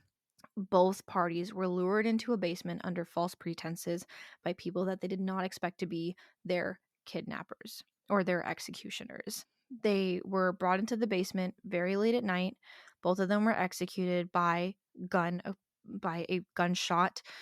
Nicholas and Alex were also both killed with a shot to the forehead at point blank range. Their bodies were very hastily loaded, wrapped up, and loaded into a truck.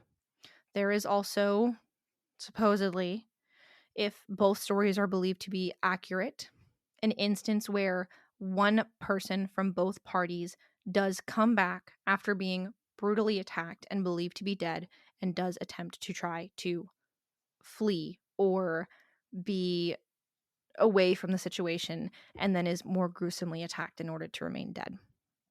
Both of them are dumped into areas that are believed to be well enough to hide the bodies, and then later discovered afterwards. And both of their bodies were exhumed and at some point burned. Jesus Unfortunately, Christ. the moment that Rasputin was executed, things got worse for the Romanovs. And it is believed that he either said or believed that when he was gone, things would not be okay for the Romanovs. Now, unfortunately, both of their lives picked up at the same time. If the time frame is to be believed, that he did start going on these pilgrimages and started becoming more popular around the time that Alexandra and Nicholas got married. And once things started going good for him, they started going good for the family. And then once he was dead, the family was basically doomed to die. It is very, very odd how much of their life crosses over. Now, I'm going to keep my own religious beliefs out of this. However, I do believe that in some way something happened to where Rasputin either was able either to accurately predict that this was going to happen, or it is a very strange coincidence that so many things cross over with this family.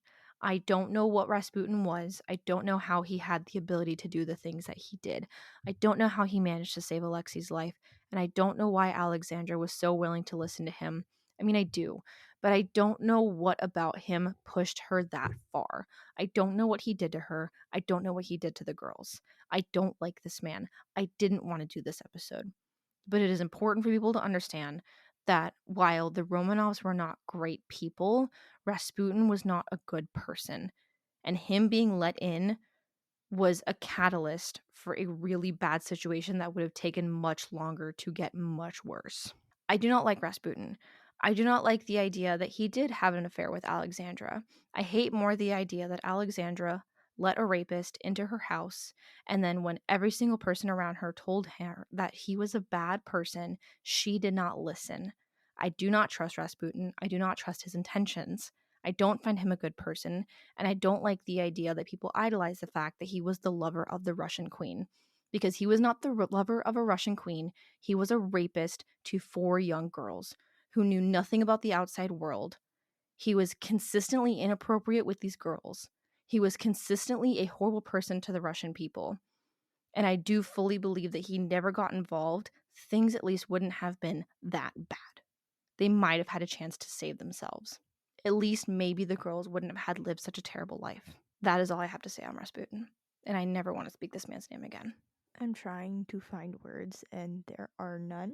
I think that you put it very well, but I also know how easy it is to slide into the slippery slope of what ifs, especially when it comes to huge events like this, and especially when you get attached to the people whose story you're telling. And it's like you can almost see the turning points of how every decision was a step in the wrong direction, and speculating about how another decision could have changed something, could have redirected something. And it's heartbreaking to know that no matter how many times you open up a book or you turn on a documentary and you see how good things started to how badly they ended, nothing, no new information will come out, nothing will change. And it's heartbreaking. I wish that Alexandra had been a better mother because the girls didn't deserve that. I wish Nicholas had been a better father. Sucks to say it so harshly, but he didn't do enough to protect his girls. And when both of your parents actively encourage this rapist essentially to continue coming around, it's not good. It's the most disgusting thing I think anybody can experience. And I feel sick. I'm sorry that you had to research this for this case. Thank you for sharing the information with us. And I can help you burn your Rasputin notes after this. The tragedy of the Romanovs is one of the most notorious cases to ever come out of Russia, in my opinion, as far back as history really goes. The sudden ending of 14 people's lives for seemingly just political gain and nothing else is absolutely despicable.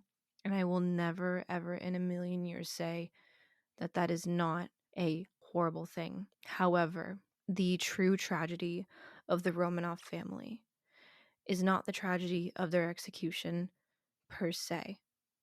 It is the tragedy of 5 children who were doomed to suffer because of the actions of 3 people who were not supposed to be where they were when they were, who were not responsible enough to take care of 5 children who did nothing wrong, who had their whole lives ahead of them. Those girls, they will never marry. They never had children. They never got to see the outside world. They will never get to go down their snow mountains anymore. They won't get to roller skate on the Standard. They won't get to be happy ever because of the actions of 3 people, 2 of which their only job was to protect the people they said they would. As a czar, it was his job to protect Russia. As the empress, it was her job to support her family. As a mother and father, it was their job to protect their children. And not only did they fail to do that, but they opened the door and let a wolf walk in to their herd of sheep. And those children suffered because of that, when they barely got to experience any of life. So in my mind, the tragedy of the Romanovs is the tragedy of 5 children whose lives barely even started before the actions of the world around them cut them short of some of the most incredible things they could have done. And I will never forgive Russia for treating them that way. And I will never, ever forgive Nicholas and Alexandra for doing that to their children. And I will never, in a million years, support the idea that Rasputin is this funny little character. And I understand that they are history. And I understand that I'm getting mad at someone who died 100 years ago. But at some point, this person walked and breathed and committed horrible acts among people who were unwilling and unaware of what the real world was. And these girls' lives are now our history, but it was their lives. Their whole life is our history. And I pray that I never see the day that their lives become our mythology, because I cannot imagine a world where what they went through is discarded as a story. I hate to mention this, but unfortunately, I think that has already happened given the popularity of the animated movie musical Anastasia and the Broadway show. It has turned into a story that is in itself based on a lie that can't happen.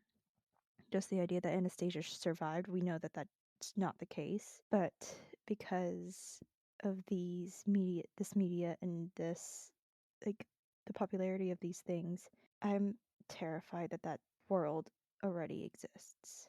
Because, I mean, you go around and you ask anybody what they know about the Romanovs, the only thing that they're going to really talk about is Anastasia. Yeah. And not even like accurate Anastasia. They're just going to resort to that. And it's heartbreaking.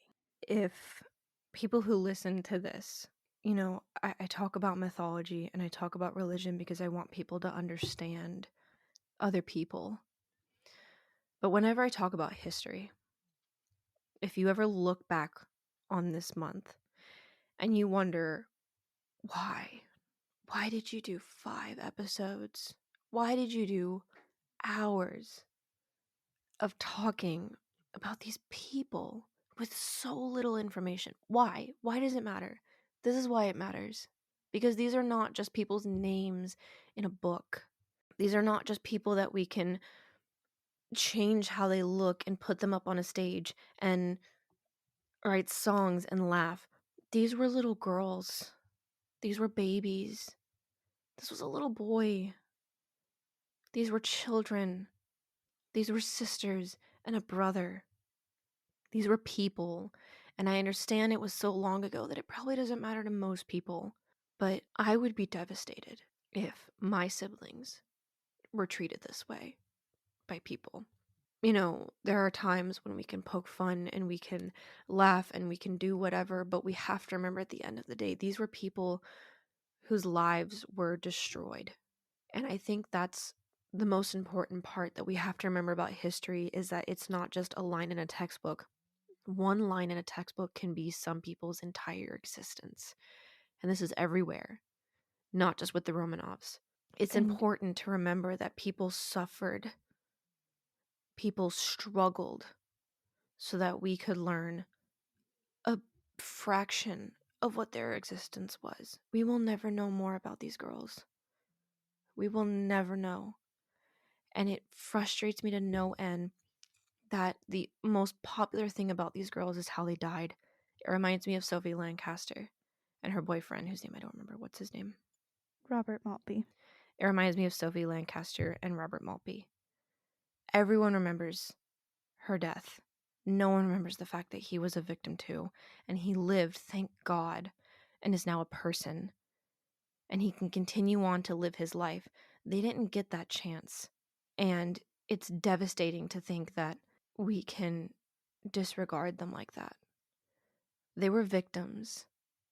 So was Nicholas, so was Alex, so was everyone else that was executed. The chef, the chauffeur, their physicians, their lady in waiting, the nurses, everyone else that was with them was victims.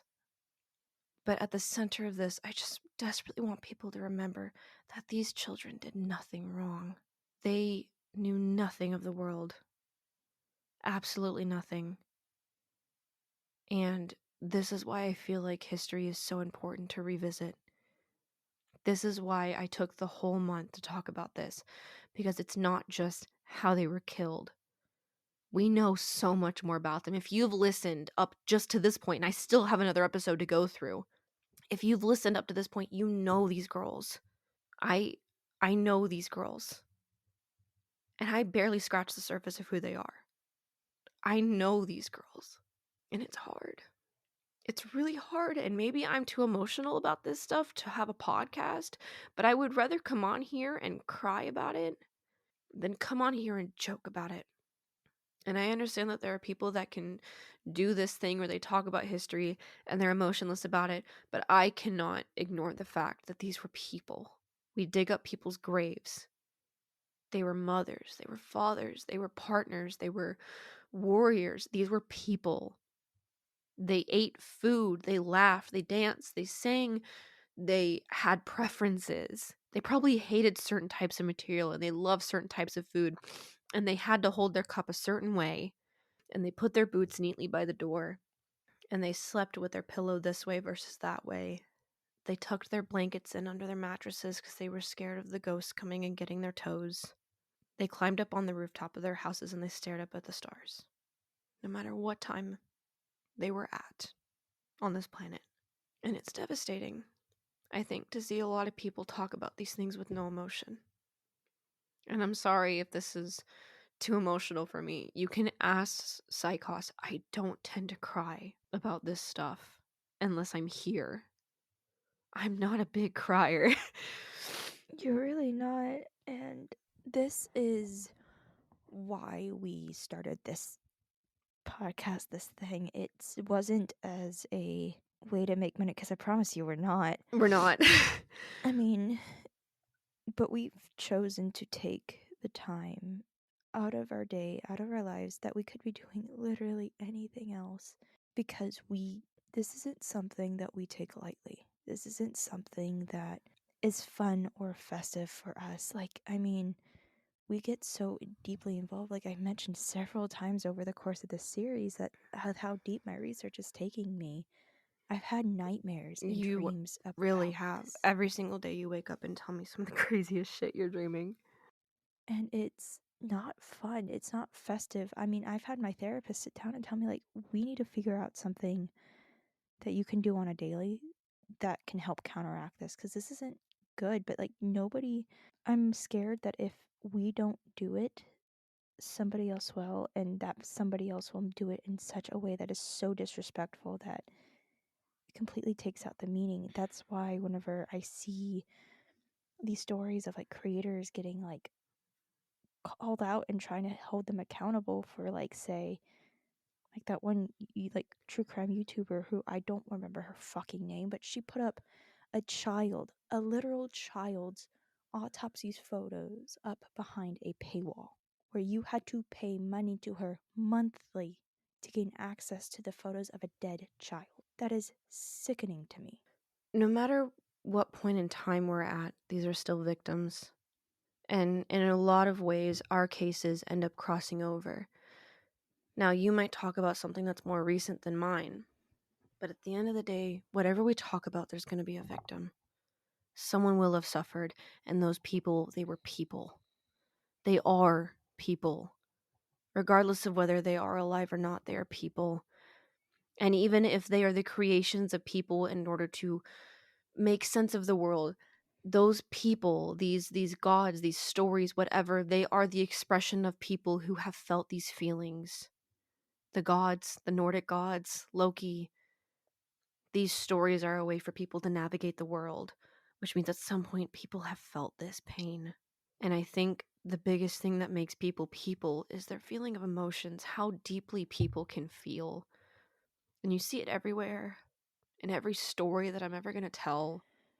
At the very center of it is humanity and humility and empathy and pain and joy. It's people being people in the worst and the best ways. That's what history is. It's our stories. We're supposed to learn from them, and we don't. I mean, we see that every day that we have learned nothing. We have been warned so many times in so many ways, and we are still making the same mistakes and repeating the same cruel actions, and that will get us nowhere. Like Psychos remembered, we're not doing this for funsies, really. I mean, we kind of are, but we're kind of not. But this isn't easy for us. If we're not working, if we're not sleeping, this is what we do. We put probably between us like 80 hours of work between the two of us Probably. a week on this, researching and getting involved and learning and trying to figure out the best way to express to people these people's stories.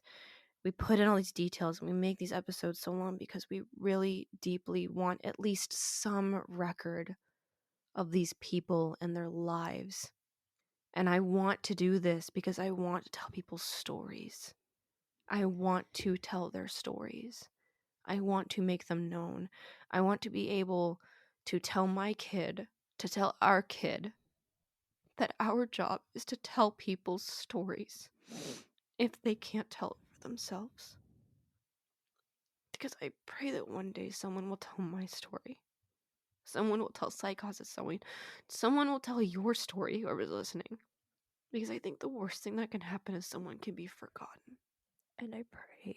The thing that really upsets me the most, and I haven't talked about it on air yet, and I don't think I've even talked about it to you, Mythos. The thing that pisses me off about my case is that there's so many people where nobody knows their names. We only know how they died. And that drives me insane because I know nothing about these people. I know nothing about who they were, what they did. I mean, even the people we do know a little bit about, it's not much because they've been overshadowed by the cult. And I know I'm focusing hardcore on the cult. It's because there's like next to nothing.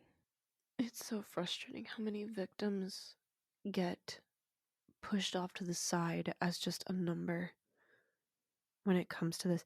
And on top of everything that I've talked about, I'm not sure there's any record of the people who died in that crowd crash.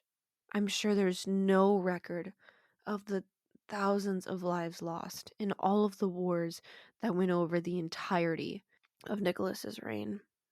All of the Japanese and Chinese soldiers who died, all of the Russian soldiers who died, all of the men that came in through those hospitals and met the girls. All of the people who suffered because of Nicholas and Alex, the people who died from poverty and hunger. So many victims, so many lives unnecessarily lost because of the poor ruling of a really spineless czar. It's disgusting. Too many people's voices have been taken away over the course of their own lives. I know for a very, very long time my voice was taken away, and I am still working on regaining that back. Mine too. And There's a reason we're anonymous, guys. yeah, and we're working really hard on trying to move forward with our lives and learning what it's like to take that back. And in the process, we're trying to be the voice for people who didn't get the chance to take it back, who died before they were able to, whose cultures are in the process of dying out because it's not what the Western world wants it to be. God, I'm so excited for my story after this. And I mean, we can make jokes, and I'll do a couple joke cases here and there just to keep things light because I'm not I can't, like, Here, I'll throw a lighthearted comment in for you. I'm eating a zebra cake. oh my god, I without don't me. like zebra cakes. I'm eating them because they're sugary. And we're getting super sad. We are. And I know we're getting super sad. And I'm really sorry that no one signed up for this. And I'm really sorry. But you know what I'm thinking of right now?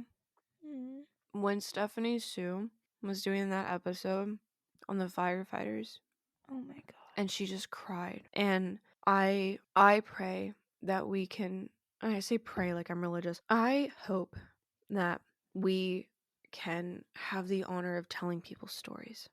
And I hope that we can do them justice. And I hope that we can respect the cultures that we talk about. And I hope that at the end of the day, the world feels a little bigger and a little more familiar. And I hope that if you're sitting here thinking, God, these people are so fucking emotional, they're taking this way too seriously. If you're thinking that, this is not the podcast to listen to. If you're thinking that, I don't know what to say. Because I listen to podcasts. I do. I listen to a couple other podcasts. I only listen to one that covers true crime at all. I listen to And That's Why We Drink. And I love their stories. And sometimes things get hard. Things get really dark on their podcast. I don't think it comes anywhere close to how we literally sit here start sobbing, but it's a different way of handling certain stories in certain situations. And I hope that we can be worthy enough to tell these stories in a way that matters to the people whose stories they belong to. Because at the end of the day, I'm not doing this for myself. I'm not doing this for you guys, even. I'm doing it for them. And if you want to sit here and you want to listen to these people become people, if you want to listen to their stories become alive again, then stay, because that's all we're trying to do, is trying to show you that every single corner of this world at least has some part of humanity to it. When the world feels so scary and cold and distant and unnatural and weird. And I hope that whatever we do in the future, wherever we go from here, I hope it's enough for the people who I get to tell their stories. I get the honor of being the mouthpiece for their stories. I don't care about money. I don't care about fame. I don't care about making it seem like I'm some social justice perfection. I don't care. I'm gonna make mistakes. I'm gonna tell stories wrong. I'm gonna mix people up. There's like 50 Dimitris in the story. I mean, literally 50 Dimitris. I'm gonna mix things up, but at the end of the day, I hope bare minimum I got the idea across. And if I can at least do that, then I'm okay.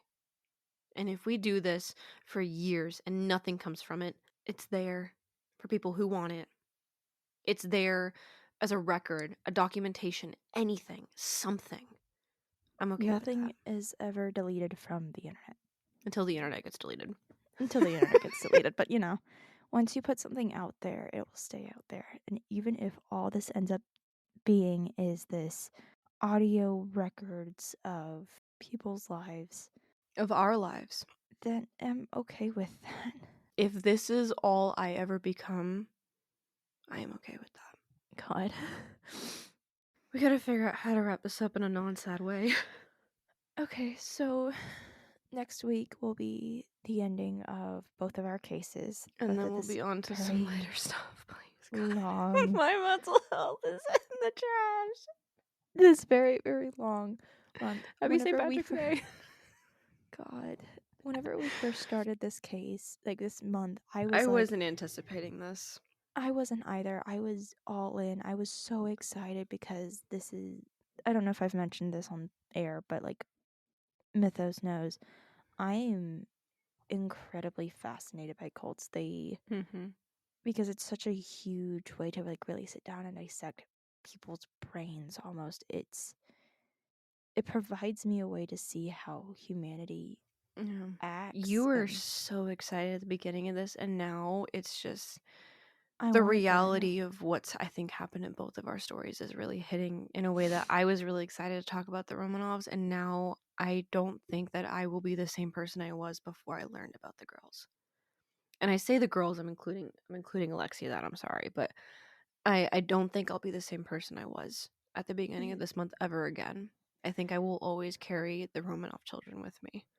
I will always carry everyone with me.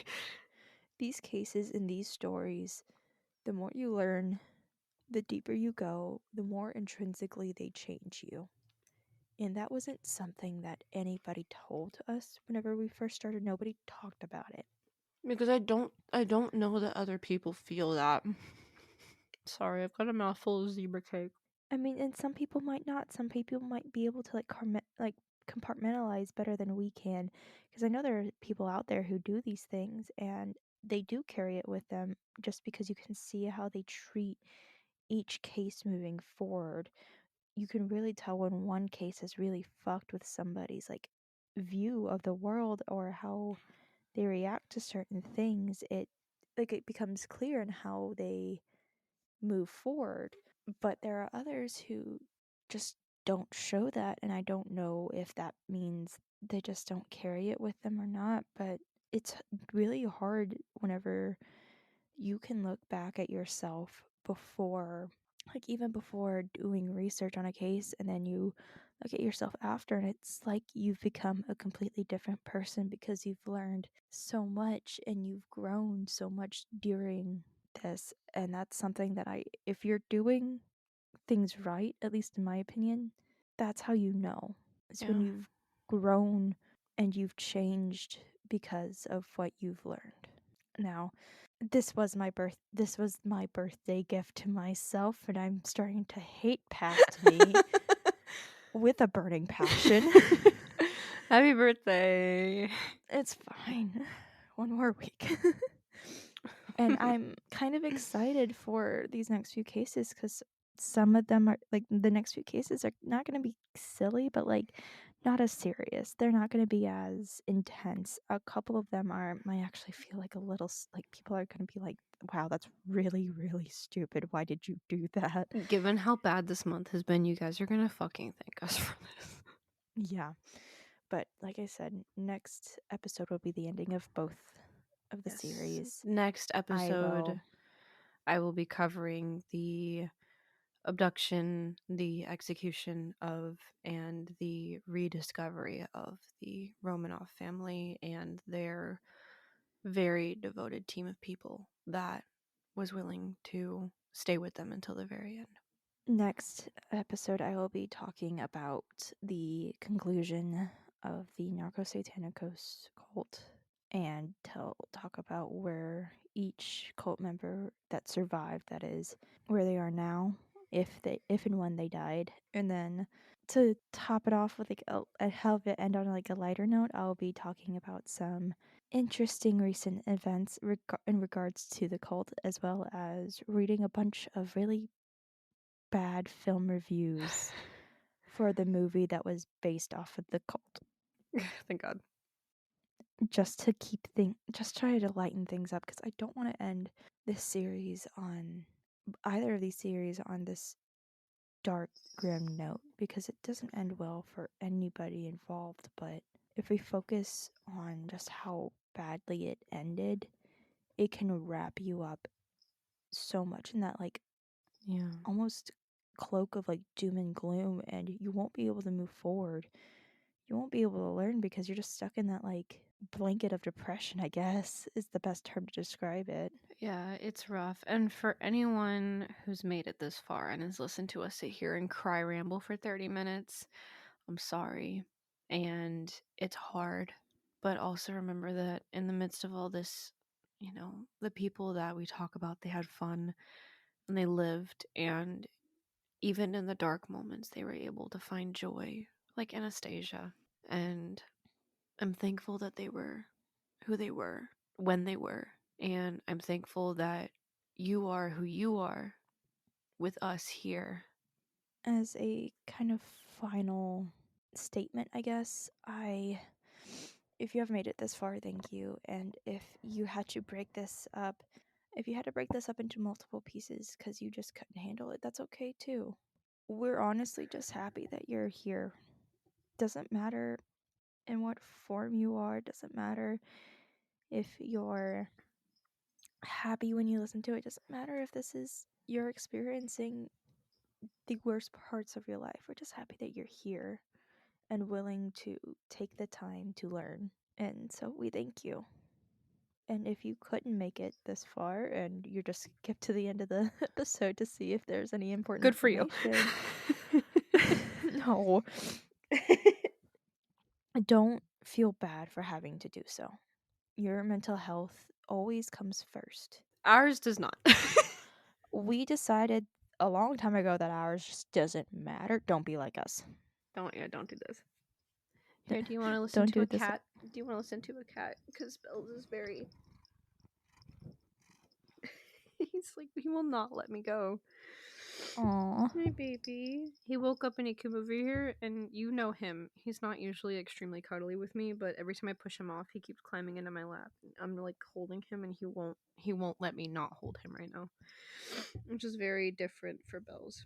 Yeah, because he's your emotional support animal. He's my little baby, and he's so stinky. He's stinky. He's very stinky. Whenever you are, your story is wherever important. you are. Yeah. Whenever and wherever you are, your story is important. And I want to thank everyone for listening to people's stories who are in a different when than when we are, and a different where than when we are. And thank you for being here with us. And On that maybe note, we'll get to tell your guys' stories one day. Not in a dead way, but like not in maybe like a bad way. one day we'll let people just write in and be like, here's a story I think is fun. Here's a time something terrifying happened. Oh, that would be fun. Just here's my story.